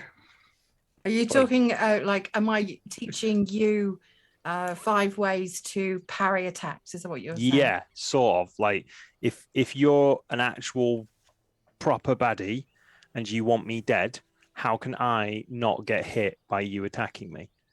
So what am I looking for? Because I've seen the way I fight, I fall over quite a lot, and then weird stuff happens. But you are pretty decent in a fight. So, well, there have been moments, but both you and Waves, like, you're much more decent than I am in a fight. And this seems like a pretty safe place to go and do this thing for 5 minutes. So if you were to give me your top 5 tips on how not to get stabbed by a scimitar wielding pirate, what would it be?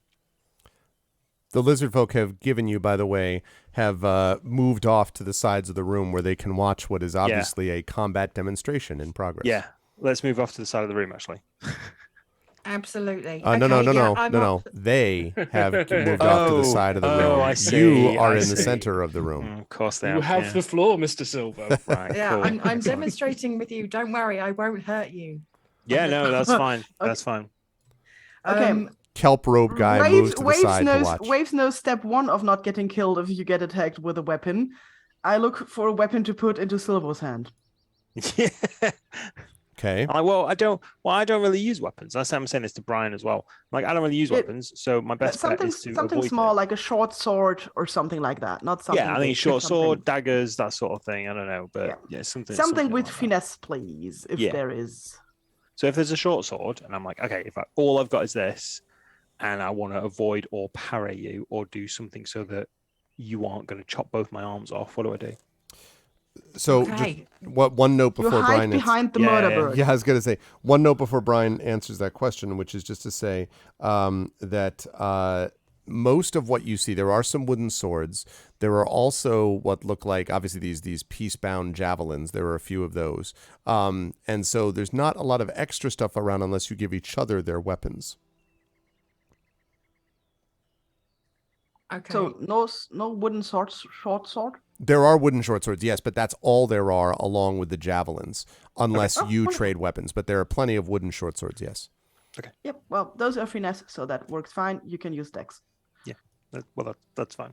I mean, I wasn't intending on actually using a weapon. I just wanted to know how to move, like dodge roll. Teach me, like, if you were going to attack someone and they were going to be like, "Oh, I've dodge rolled out of the way." What would I be looking for? Or if you were being attacked and you wanted to move out of the way. So teach me. I know teach me, just exactly give what you're getting at, but you are going to be my assistant in this because Yeah, fine. obviously I need to show people how to dodge these things. First, I'm It's going to fine. go through. Plus, there's like 9 of them in this room. This could put on a bit of a show. They could be amused. They could be a bit more happier towards us. So this could be a bit of a thing, be a bit of a performance. Absolutely, I'm gonna go through because I'm assuming that the Sahugan are like really big and quite strong, as they're part shark, part human. So we're going to use their weight against them, and then when they thrust forward, I'm going to like turn my back and I'm going to come up behind him, and then can I point out various weak points? I would know weak points on a Sahugan, wouldn't I? Presumably there might be an option for you to find weak points. Yes, I suppose so. But you're doing this with him as the Sahu. Like you right now, you're just sort of shadow boxing. You're kind of doing this stuff in the air. Yeah, so to it's speak. more of a slow demonstration. I think we'll ramp up speed, but I think at the minute it's just like, well, if a Sahugan lunges towards you, you want to try and duck this way and weave that way, and then try and stab them in the small of the back or something like that. Or in a gill or something. Yeah, exactly. Yeah.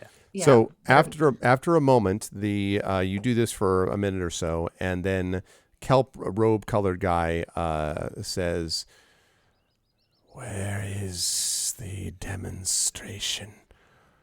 Where is fight? Show fight." And you hear kind of a general hiss of acknowledgement around the room. This is the demonstration. This is dancing. Where is the fight? So have we been doing this for a few minutes now? A couple of minutes, I would assume. Yeah. Okay, so I'm probably reasonably comfortable in the middle of this room. So I turn to Brian and I say, "All right, let's give him a show." I say, "Okay, attack me." So there's a moment where I'm just sort of like I'm like slowly moving around Brian, and then I feign lunge to see if like she blocks or moves or parries or anything like that. All right. Well, let's get some combat music going. No, not that one. This one. Talks There we into go. you. Ready's cure wounds. Okay. And also, as soon as you healing did the feint, that tavern music kicked back in again. Yeah. Brilliant. I don't know what's going on with the tavern music. I'm playing the. Yeah, it's doing that. And then when it goes slightly quiet, I can hear like from the tavern in the background. I don't know what this tavern in the background is. I don't understand. It's playing the one way. Roll20 glitch. I've had it for like 2 months now. Oh, no. Yeah, this does clearly call for the fight music from Star Trek. Okay, so all right. Now there's the way I'm going to lay this out for you folks is you're going to be able to do a combat against each other. That's the idea. You're demonstrating it with each other. You can try to do this non-lethally. However, what I'm going to say is there's a couple of ways to manage this. One is you can literally just try to kind of pull punches and, all that sort of thing. And basically do the equivalent of choreography like we saw in The Last Jedi. I'm sorry, that's terrible. I shouldn't have. How dare I make a unfortunate and unfounded claim about the horrific fight choreography in Last Jedi. So we could do that. Or that's one option. You could also let it all hang out a little bit. And you could try to do the combat more, in quotes, for real. Now, before you laugh and say, come on, I don't obviously mean lethal damage. But it means that you could actually try to battle each other. And just the end result is when one of you reaches 0 hit points, again, non-lethally. So you're not actually going to fall over and die at that point. So you could do that either way. You could try to sort of dodge and dance and do that thing. Although that doesn't seem to have been effective yet, but maybe now that you're, focusing on that specifically. Or you can try to fight, in quotes, for real, just making sure that you're inflicting non-lethal damage. And Silvo, that would mean that you couldn't be using magic because presumably the lizard folk would not have access to that. Oh yeah, they'd well freak out if I started using magic left, right, center. Plus, Silvo's still not at the point where he can kind of focus that magic. He kind of feels like he's got a little bit more of a handle on it, but there's definitely no sort of like, and now I cast this. Like, there's no showmanship to it whatsoever. It's more just like, it's less like magical food poisoning now. It's more like magical COVID. Like, it's always with him, and occasionally it will just come out in random bursts. Wow. Too soon, man. Too soon. No, I get Wow. it. It totally fits. No, I got it. So, yeah. As a very, very brief moment, I'm going to psychically say to Brian, Okay. We made this look good, but try not to kill me. Won't. Okay. And with that, I'm gonna feign lunge to see if I get a reaction from Brian. Because I am unarmed at the moment, so I'm just fisticuffs. Okay. I thought you had a No, you have Oh a no, wooden I sword. do. I do. I have a wooden short sword, don't I? Yeah. Yeah. Okay. So I'm going to feign lunge towards Brian with the short sword. Okay. So you're going to not actually attempt to hit because again. No. Okay. Not actually attempt to hit. This is more of a bit of a show at the moment. Okay. All right. Brian, are you going to allow this feint to go through, or are you going to back off from it? If you follow what I mean, like, because it's an obvious feint. Are you going to? Oh, I've been hit by it. Oh, or are you going to? No, I'm gonna parry or avoid it. Okay. I think you're probably able to do. No, I'm gonna have you make an attack for me, Silvo. Then let's just see how that works. And you can use. Am I rolling? I'm thinking dexterity for this, since you are dealing with a finesse weapon in the way that you're using it. Dexterity check, saving throw. What do you want? No, it would be a check. I don't think, however, you're proficient in this, so I can't give you that. No, probably not. Okay. Let's go 15.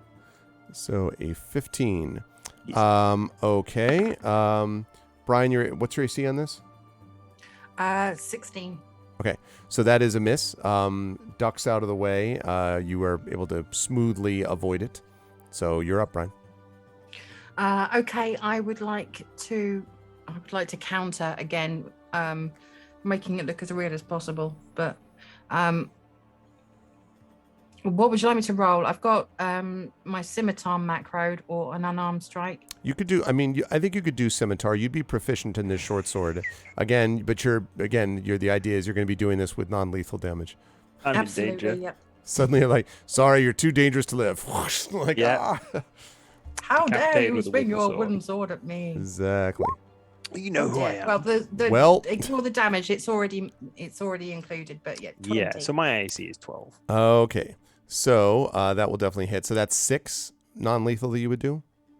Am I taking that off my hit points?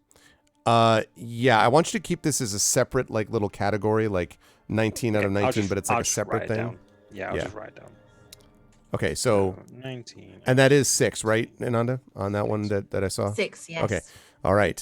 So that is a solid hit, as it were, Silvo. So is this an overhead? Well, I just want to know the theatrics of this. Is this an overhead or like a horizontal strike? The theatrics of it is when you lunge towards me, I kind of turned my back and ended up kind of almost behind you and went for where the gills would be if we were fighting a Sagoon. Okay, cool. So there's this moment where you sort of see Silvo crumple and sort of go, "Oh my goddamn ear!" Okay. Oh, right on the bone. Okay. And I sort of stand back. I was like, all right, I see how it is. So there's a tense dancing moment when I am going to aim downwards at your knee and try and attack your knee with what I assume to be exactly the same dexterity check as last time. I don't. At the GM. I don't think it's rolled yet. You're asking if it is. Yes, Yes. It's the same one as last Okay, time. cool. Yes. 21. All right, that will definitely hit. How are we looking damage-wise? What do you want me to roll for damage? What is a wooden sword? So normally, let's say that would be. Let's say it would normally be 1d8, because it's wood. So let's say 1d6. Let's say it's okay, 1d6. sorry. Ignore that roll. 1d6, 5. All right, so 5 points of 5 in non-lethal quotes damage. fake damage, Brian. Fake damage. 5 fake damage. Okay. I'd already taken 1 bludgeoning damage, so I'll keep That damage off. stays real, yeah. Yeah. That's true, chat. I mean, who's taking wages? Your bet is on Brian? All right, well, we're going to see. It's Brian's turn now. So we're going to see what happens.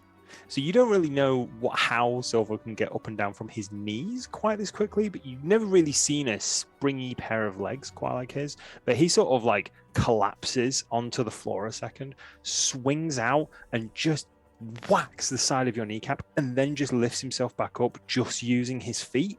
And you're just like, he's clearly very, very light. Like a heavier frame would not be able to do that. It's like, wooden sword to the knee. Fine. And then, once again, Remember, chat, 23. Brian used to be a Twitch chatter like you, but then she took a wooden sword. Yeah. Right. Okay. Wow, a 23. Is that, I see 9. Jesus. 9 slashing. Outstanding. Okay, that means that, Silvo, I think you're down to 4 out of... pretty much.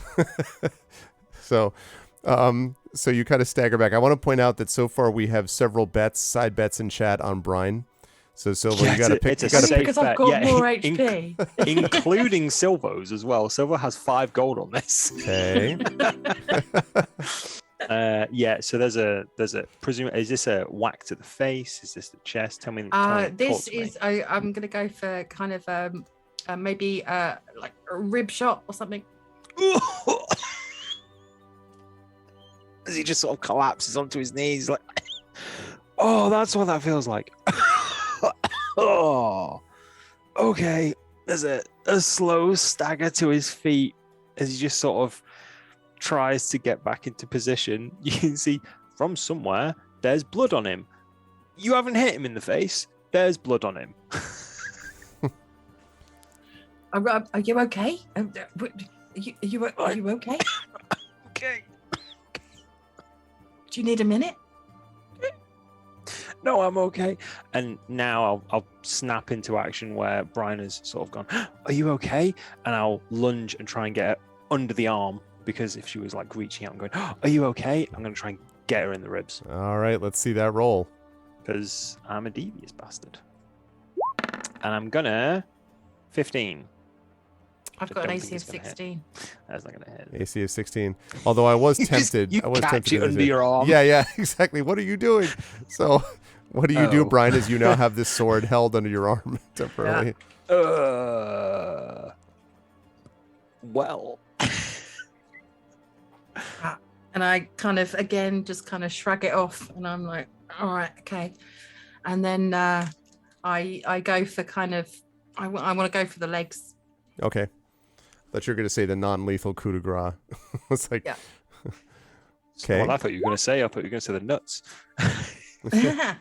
23 with 8 damage. Okay. Yeah, well, we know So that hits. you To be wallop. honest. So you wallop Silvo, but as Silvo falls backwards onto the ground, stepping forward and charging forward, maybe even is Is me.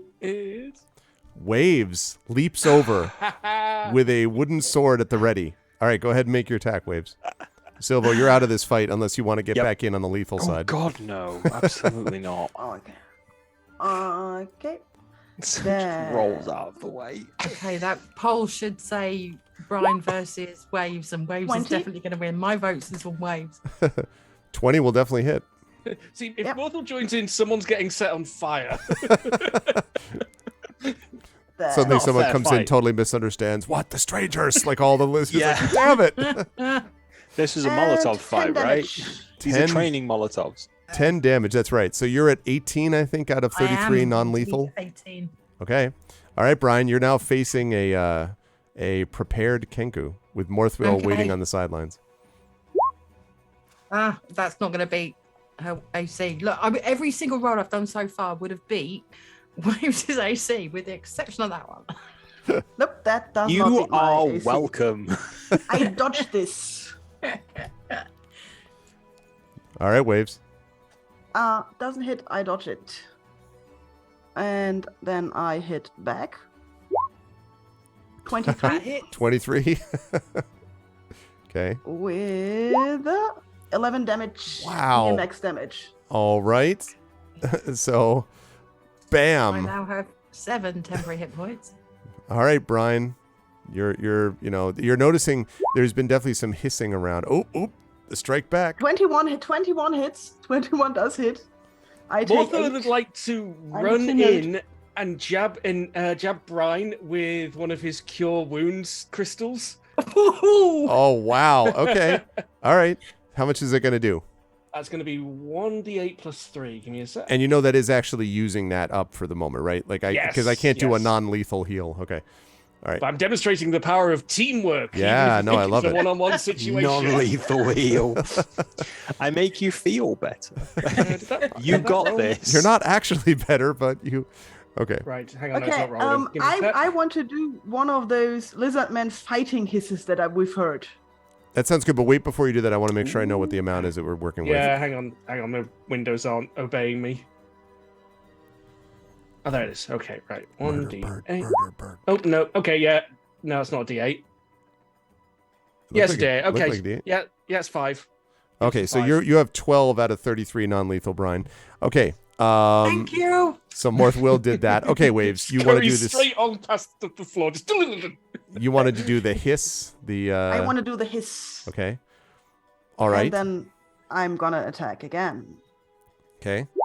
12. That does not hit. Okay. Okay, Brian. Okay. 17. I do have 17. That will hit then. Does it will hit? Okay, then it hits. Tie goes to the And I take attacker. 9, 17 in total. So you're at Wow. 18 out of 35 now. Mhm. All right, Morthwill, do you want to leap in anywhere else since you've entered, a new challenger has entered the arena? I'm good for now since my choice is either another heal or setting someone on fire. Come Morthwill on, let's just- not do that. Morthwill just loses it. This is hilarious. Fire! Like, ah. Okay, then Brian, you were up next then. I think it's Wait, Brian. Brian just hit me. Oh, sorry, I beg your pardon. Brian, My bad. Sorry, Waves. I beg your pardon. Then it is Waves next. 17, 17 does hit. Okay. 6. 6. That means I'm down to 6. All right, Brian, you're up then. 19 Hits. with 7. So to be clear, Waves is at 11 out of 35. Brian's at 6 out of 33 non-lethal, yes? Yes. Okay. This is a good moment to point out that I'm just very invested in watching how these two move whilst I'm slouched against this pillar trying to catch my breath after being clubbed after death with a wooden sword. Noted. Morthwill, do you want to do anything else in between here, or? No, I think I've done what I wanted. Okay, Oh, on you yeah. go then, next fighter, which I think is Waves again. Waves, yeah. Yes, and Waves forgot to add her dueling bonus the whole time, but I will remember now if I hit. Okay. 19 19 hits. plus 2 for the dueling bonus. 12. Oh, I am dead. wow. I forgot that the whole time, that if I only have one weapon and nothing in the other hand, then I get a dueling bonus. And Brian drops to the ground. I mean, not non-lethally. And Waves stands facing the only remaining member of the party not yet entered. Morthwill, as Waves faces you down. No, I'm just kidding. Morthwill, I look over at Morthwill. I'm I like, well, cast go fireball. on then. so I there deploy is. the turret. So for a moment, Oh, there is yeah. there is just sort of there's sort of dead was a silence, and then after a moment you hear,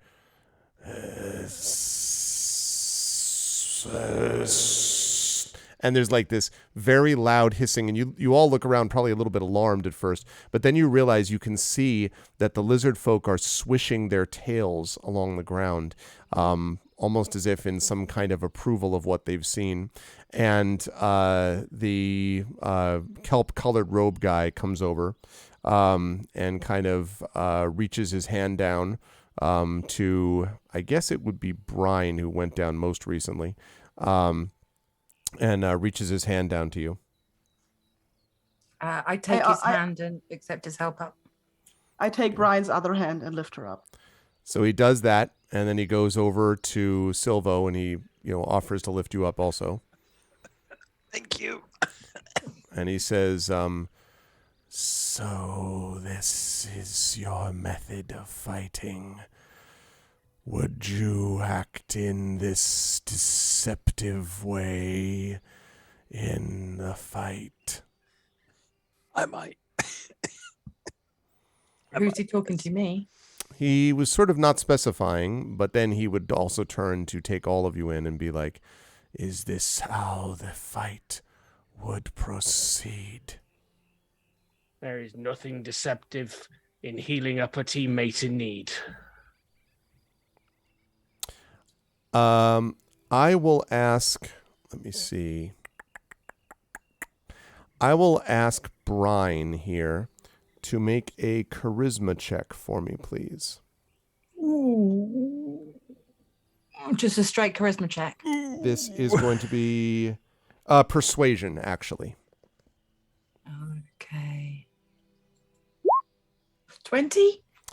And so you do. And I've also when I roll a 19, that's also a 20 because I have what's it called? Probably improved critical, but that wouldn't apply to. That's that applies to combat during fights. Yeah. Sorry. Yeah. However, that's okay because 20 is still very, very solid. And so the kelp-colored robe guy says, "This is helpful. Are you helping us, strangers, against the..." which is, the Sahuagin for lizard folks. I am not a friend of the Sahuagin. We have only recently met with your queen and the rest of the clan. We are here to learn more about yourselves and your ways. The queen has invited us to join your plight against the Sahuagin, and that is why we wanted to demonstrate how we have fought them, or how I have fought them in the past. And he nods and he looks to the other lizard folk in the room and he says, and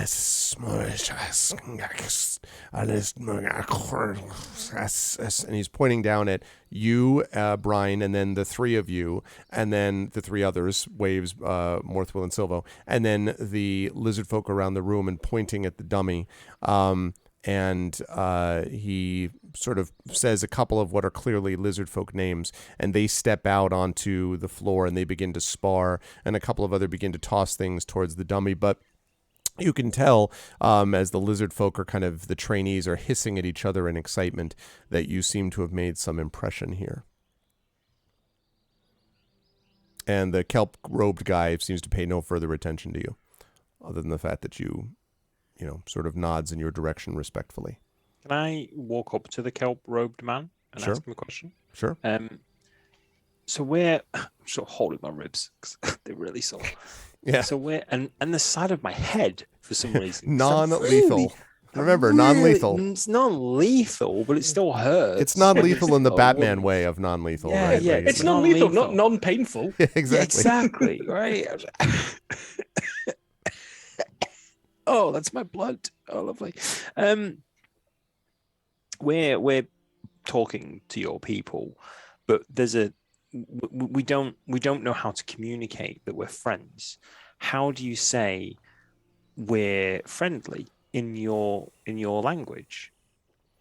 And he sort of nods and he says, he holds up his hands and he says, Mass.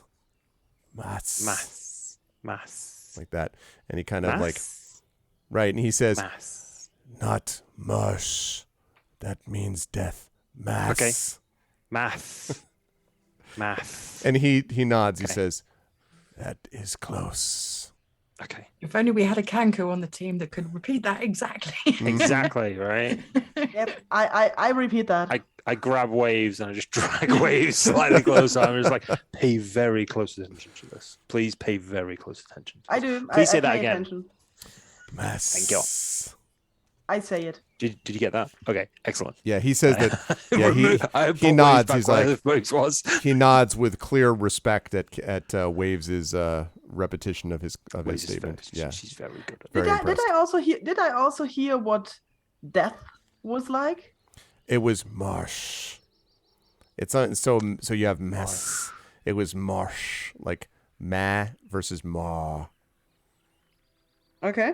I'll say then, I'll point to the Sarugan, say the word for Sarugan, which we also have heard by now. Yes. And then say death and shake my feathery fist. And everyone who hears Nice. that, there's a great,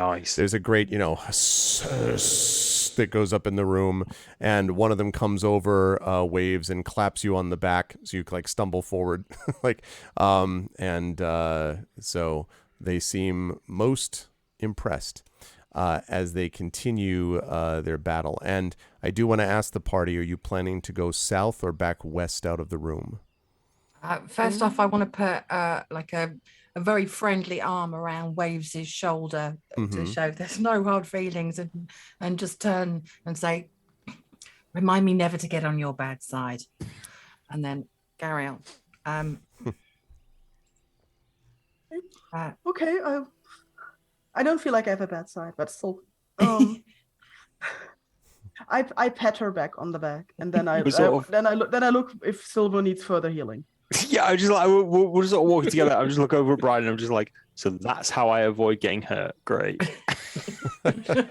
Ace. Thanks for that. I'd say don't pick a fight with Brian. Is a really don't good pick a way fight to with a avoid pirate. getting hurt. That's for certain. Awesome. I'm going to do the whole Right. mum thing as well, where I just like lick the end of my sleeve and just wipe the blood off Silver. No, I don't know where you've been. No, stop it. But he knows where she has been the whole time. I don't know where she's been. I'm not attached to her at the hip. She could have been anywhere. I don't want your spit on my face. I'm going to leave that for the Lizard Queen. I stare at Silver. Anyway, so we're going south. I take out the erotic book. Is there any hint of what is going on here? There's 2 copies of this floating around now. I mean, as Silver is reasonably naive, he's just like, well, I'm incredibly interested in this. Let me just, can I have a copy of this? And I nod, of course. Copying is excellent, what I do. thank you. Excellent, thank you. And thus the erotic book publication business was born. I was just gonna say, so Ghosts of Saltmarsh After Dark continues as the party make their way down the hall. Brian trying to clear blood off of Silvo trying to get a look at the book, which Waves has brought out to look at. So we're either going to call it Play Kenku or Play Elf. I'm not quite sure which one at this point. This new enterprise was started.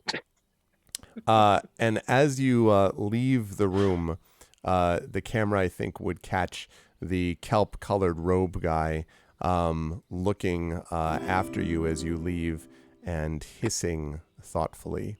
And it's there, I think, that we will bring our session to a close. But a very, very fun session. And one of the things I really like about this particular part of the adventure is that there's so much diplomacy involved with it, as you are having to basically gain the trust of these people to see whether you can help them in a war, and then you also had to decide if you wanted to do the war, get involved in the war at all, and what that was going to involve, and also, how did the Sahugin, what is going on? Why are the Sahugin doing stuff that they don't usually do? And all of that kind of stuff. And there's still, of course, uncertainty even among the lizard folk. So there's lots of extra little juicy bits there to be able to talk amongst the group. And I was having a lot of fun looking at that non-lethal fight at the end, and the version of non-lethal. Pyron had sent me, I think, something separately being like, when the moment is right, I pick up the sword, and jump forward. And I was like, all right. I really wondered if Morthville was going to get involved with this one way or the other. So that whole thing was fun. How does one hiss thoughtfully, Stalio? It's like this. Hiss. That's hissing thoughtfully. And then there's hissing ridiculously, which is like, no, that's just something else.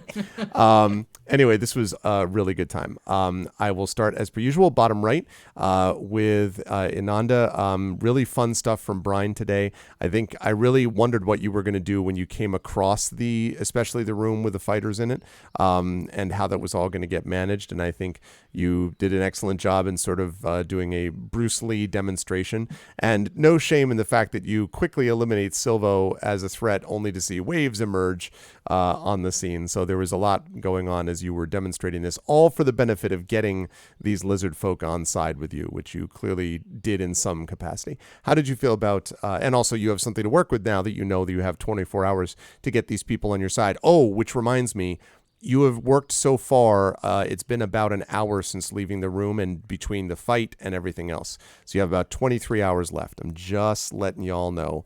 Not that there's any time pressure or anything like that to think about at all. But how did you feel about today, Ananda, and where will the fine folks find you next? I had a lot of fun. That was a fantastic session. I always have fun in our DMD campaign.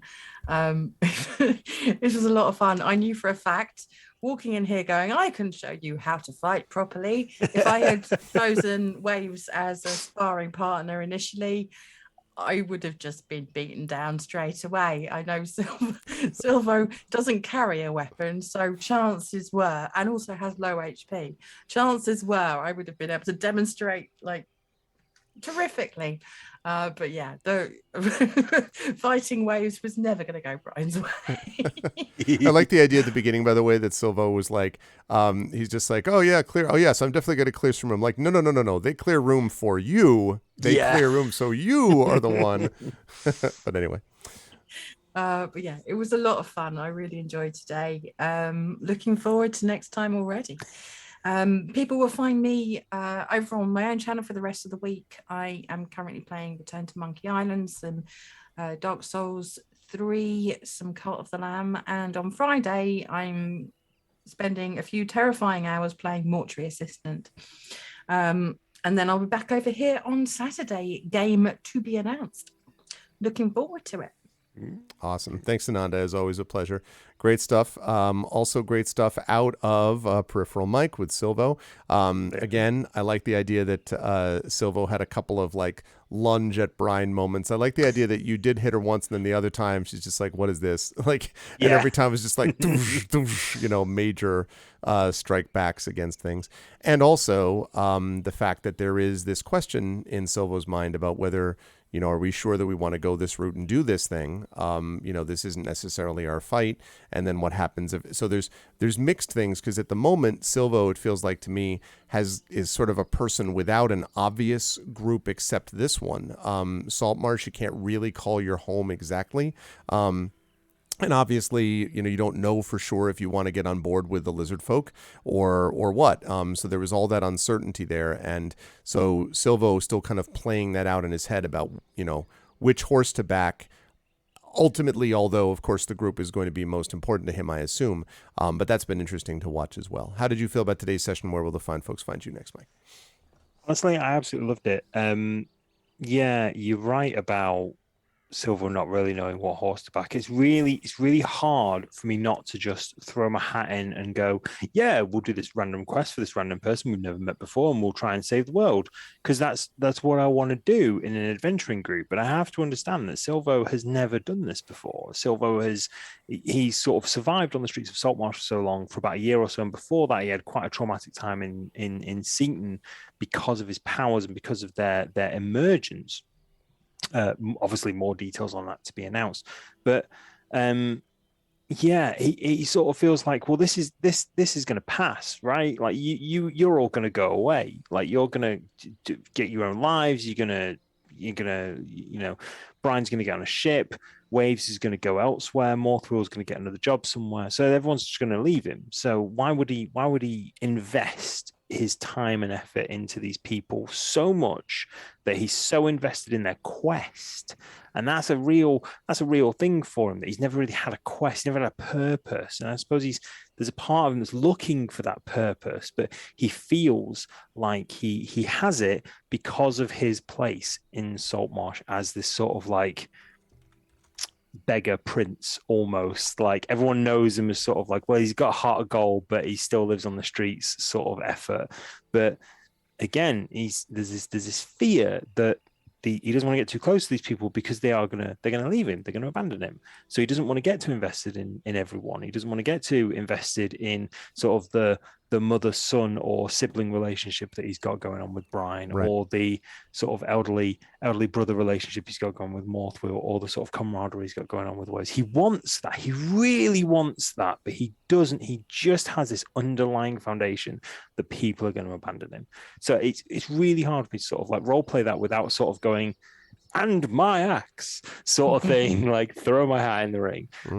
But hopefully that comes across every now and then. So Silvo isn't always, I'm not always being a bit of a douchebag about it. Silvo isn't always being a bit of a douchebag about it, but I'm trying to convey his inexperience and sort of naivety in regards to his adventuring experience, because he's never been an adventurer before. Much like Morthwell. Morthwell, is born and raised a tradesman, He's done a lot of work and he's worked for a lot of people in a lot of places, but he's never been an adventurer, if that makes sense. Whereas you've got two people who've never been an adventurer and two people who, born and bred adventurers, so to speak, for various reasons. But I don't know, it's super interesting sort of unfolding these characters and unfolding the sort of the diplomacy. I love the fact that the little hatchling lizards are sort of following Silver around, because he's used to hanging around sort of like the urchins of the streets of Saltmarsh. So like kids who have just been abandoned or something like that. Like there is this kind of network of I like to think there's this network of sort of urchins and abandoned children. As sad as that sounds, there's this network of people who look out for each other within Saltmarsh, the streets of Saltmarsh, and he kind of, that's never going to leave him. That he's been exposed to that for about a year or so, and that's never going to leave him. That he wants to take care of people. So that's very much with him. But I'm so looking forward to see how more of this plays out. More sessions like this. This feels like we had really good RP with the characters, really good RP with each other. We had a good bit of banter back and forth. And that fight, oh man, mwah, chef's kiss. Absolutely, that fight. That was absolutely perfect.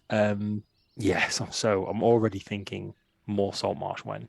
And if I had my way, I'd play Saltmarsh every week. But if you want to find out more about myself, you can follow me on all social media channels at Peripheral Mike. I'm currently not playing anything standard on my Twitch channel. I'm kind of playing whatever I feel like at the moment. At the minute, it's World of Horror, unless I'm playing on Dark Saber 2K's channel, which is normally something spooky, or Talisman. It's probably going to be Talisman from now on. But yeah, I'm currently playing World of Horror, which is an indie horror game based on the art of manga horror artist Junji Ito, who I'm wearing on my t-shirt. So yeah, you can find out all about me at Peripheral Mike. I think I've taken up enough airtime, so I'll leave you be. Good stuff, Mike. Thanks, as always. And as I move over to Saber, I'll mention, by the way, just for the record, definitely, if you ever get the chance, drop me an invite to any of those Talisman games. My schedule is such that it doesn't always work out, but I'd love to know about them, because if I could ever do them, you know me, twist my arm, play Talisman with friends. It would be cool stuff. Oh, definitely, yeah. Sliding right along to the aforementioned Dark Saber 2K. Saber, really good stuff as well from Morthwell. I liked that heal, actually. That was interesting, because it meant that there was a kind of, as you said, demonstration of all of the different aspects of a fight that might be going on. And it was also not everyone sort of ganging up on everyone else, like Morthwell runs in to deal with Brian or whatever. And I love the moments of banter, since Mike brought that up, about the banter between Silvo and Morthwell and everything else. Like, well, you're going to take 2 steps and then you won't be able to breathe. And it is just like, why are you doing this? And you're all like, let's just help the people. And like, it was a fun moment of banter that seemed appropriate for a group of people that are still getting their sea legs, if you'll pardon the symbolic pun, but are also kind of figuring out who they want to be with each other, and are dealing with multiple political concerns, whether it's stuff back at the council, whether it's the lizard folk situation right now, or any of those things. Of course, there is, Sandballet and all that stuff is kind of hovering in the background too. So it made sense, it seemed to me, that banter like that would happen in those moments to kind of lighten the otherwise rather oppressive mood of some of the things that are going on. How did you feel about today's session, Saber, and where will the fine folks find you next? I definitely really, really enjoyed it. I think this is an absolutely wonderful payoff for walking up and knocking on the door. Yeah, and it didn't have to go this way. If you had gone in a different way, this would have been a lot of combat instead. So this is all the fruits of you folks doing. But this is infinitely better than however long the cop fighting through this might have taken, or until we get knocked out and captured. Which, given our track record, would have probably been the more likely outcome. But yeah, this has been a lot of fun. I like the thing where we be like, oh, hang on. language barrier. There's only a couple of them that can actually speak our language. This might be a problem. Like when we walked into the kitchen, we're like, yeah, I don't really know how we can communicate here. Bye. Just walked out again. Yeah. Great RP. It was great. Like I was sitting back watching the fight, and as soon as Waves got involved, I was like, I'm gonna have to get involved somehow. And I was sitting there because I would go through all these options. Because like Morthwell with a steel chair, but it's not really his style. Plus, most of his options would be a bit hard to call non-lethal for, like non-lethal flamethrower, non-lethal firebolt, non-lethal ballista. Just dashing in and healing the one that was looking most beaten up, who had been cowardly attacked in her moment of triumph. Yeah, no, totally. I mean, really.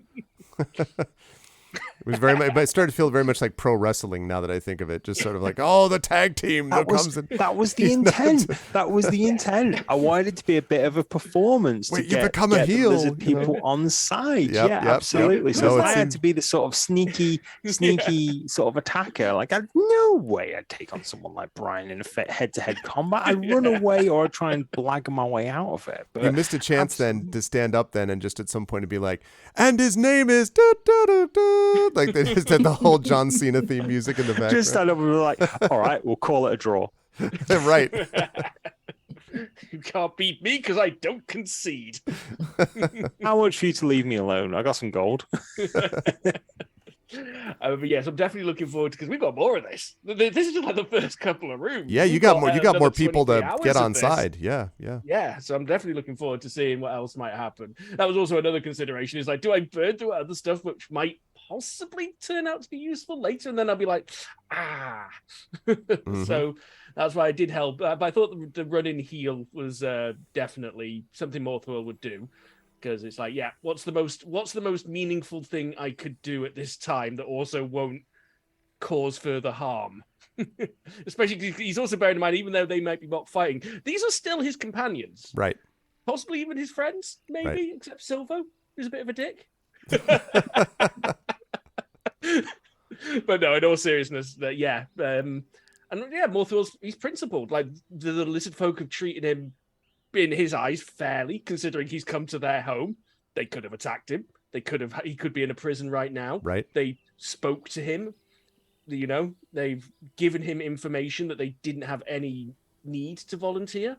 So they have treated him, as far as he can tell, fairly and honorably. So he's going to try and return that favor as best as he can, as long as there's no conflicts of interest, which at the moment it doesn't look like there is, although that situation may change based on further information. We'll have to see. And then we'll have to see how Morthwell might have to decide between conflicting agendas that may equally seem in the right, depending on the available information. Yes, indeed. Conflicting agendas. Yes. But as for me, I'll be back here tomorrow with a as yet unannounced different game from Ananda. And then Thursday I'm going to be carrying on with Mass Effect 2. I have a secret game planned for Friday on my channel just to cap out the 10th anniversary celebration, but it's one of the most streamed games ever, but I haven't streamed it in a couple of years, so I think that'll be a nice one just to close things out. And then Saturday I'm going to be doing more Phasmophobia because they've got a huge new update that I want to check out with loads of new maps. Oh, nice. So, yeah. There's nothing more terrifying than not knowing the map in Phasmophobia. Yeah, you don't know where the seriously. safe spots are. God, no thank you. I've hard enough time doing that on PUBG or something like that, let alone something where you're actively being attempted to be scared. But good stuff. Really enjoyed it. Good work out of you today, Saber. Thank you as always.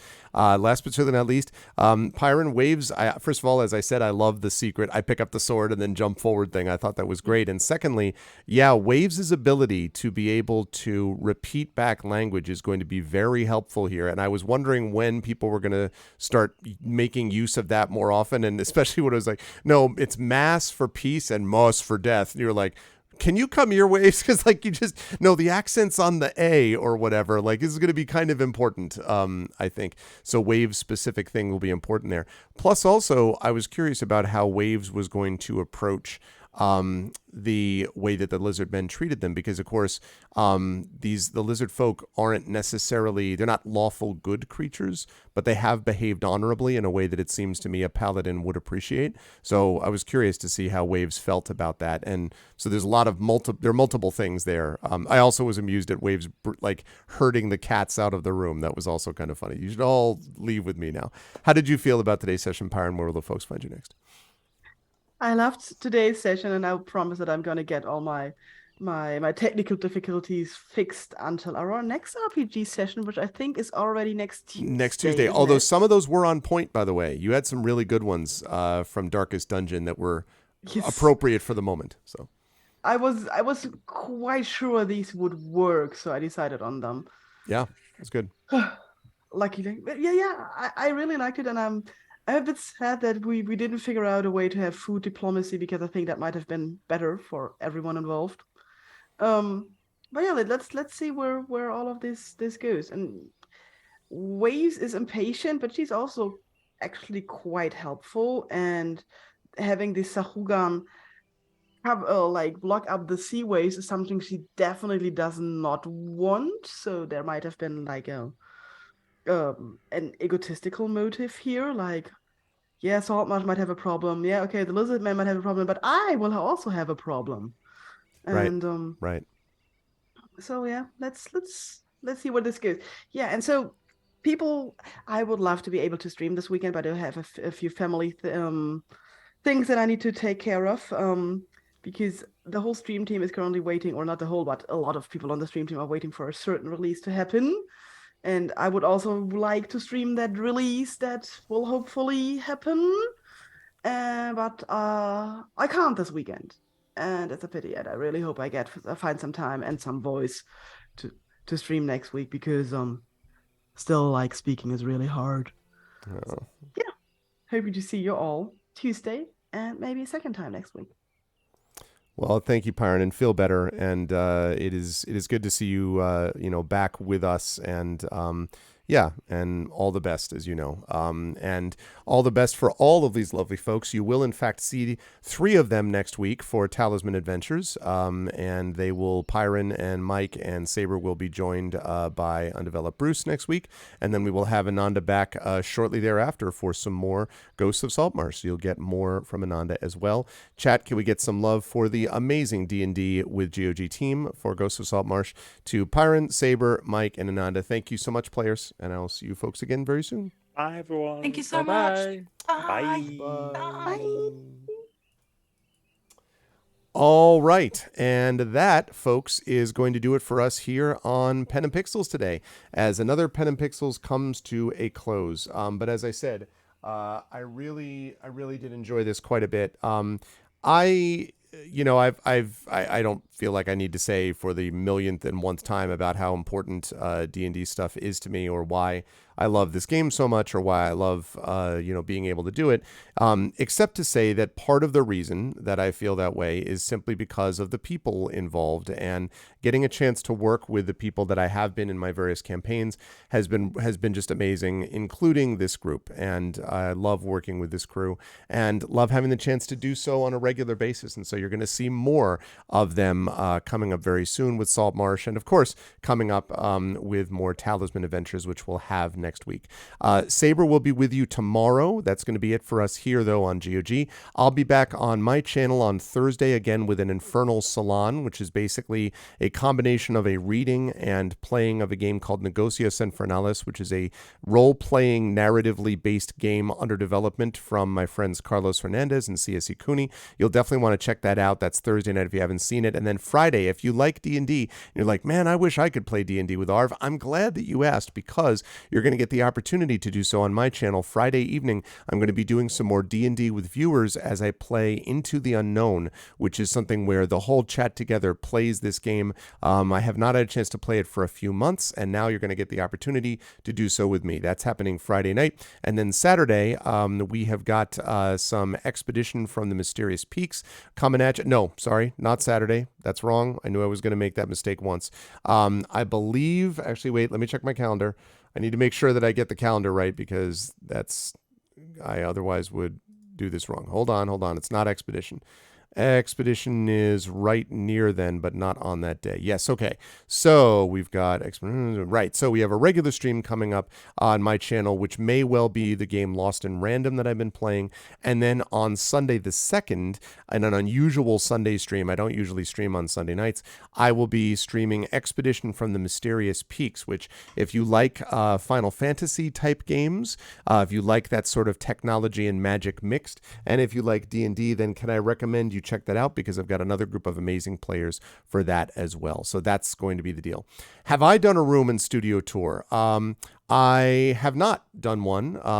I don't believe. I'll have to do that at some point. I've done it for some people who are here. I've shown like little bits of it here and there, but I don't think I've actually done the whole looking all the way around. Maybe I'll do that at some point and see if I can bring my phone camera or something like that so people can see it. That's a good idea. Maybe I will do that. But in any case, I'm going to rise up on out of here. I will see you folks back here next Tuesday for Pen and Pixels with Talisman Adventures. And I will see you hopefully on my channel before that sometime later in the week. Otherwise, Saber will be here tomorrow for you on GOG.com for more Pen and Pixels for a game to be announced. Thanks as always to my wonderful players, to Pyron, to Peripheral Mike, to Darksaber2K, and to Ananda, and to all of you. Thank you all so much. Please spread the word about the show. Follow and subscribe and do all that great stuff that you folks did today. Please keep that up. And yeah, Mike, I will definitely take that under advisement for sure. But thanks everybody, and I will catch all you lovely folks soon. Until then, everyone, please be good to each other, and night for now.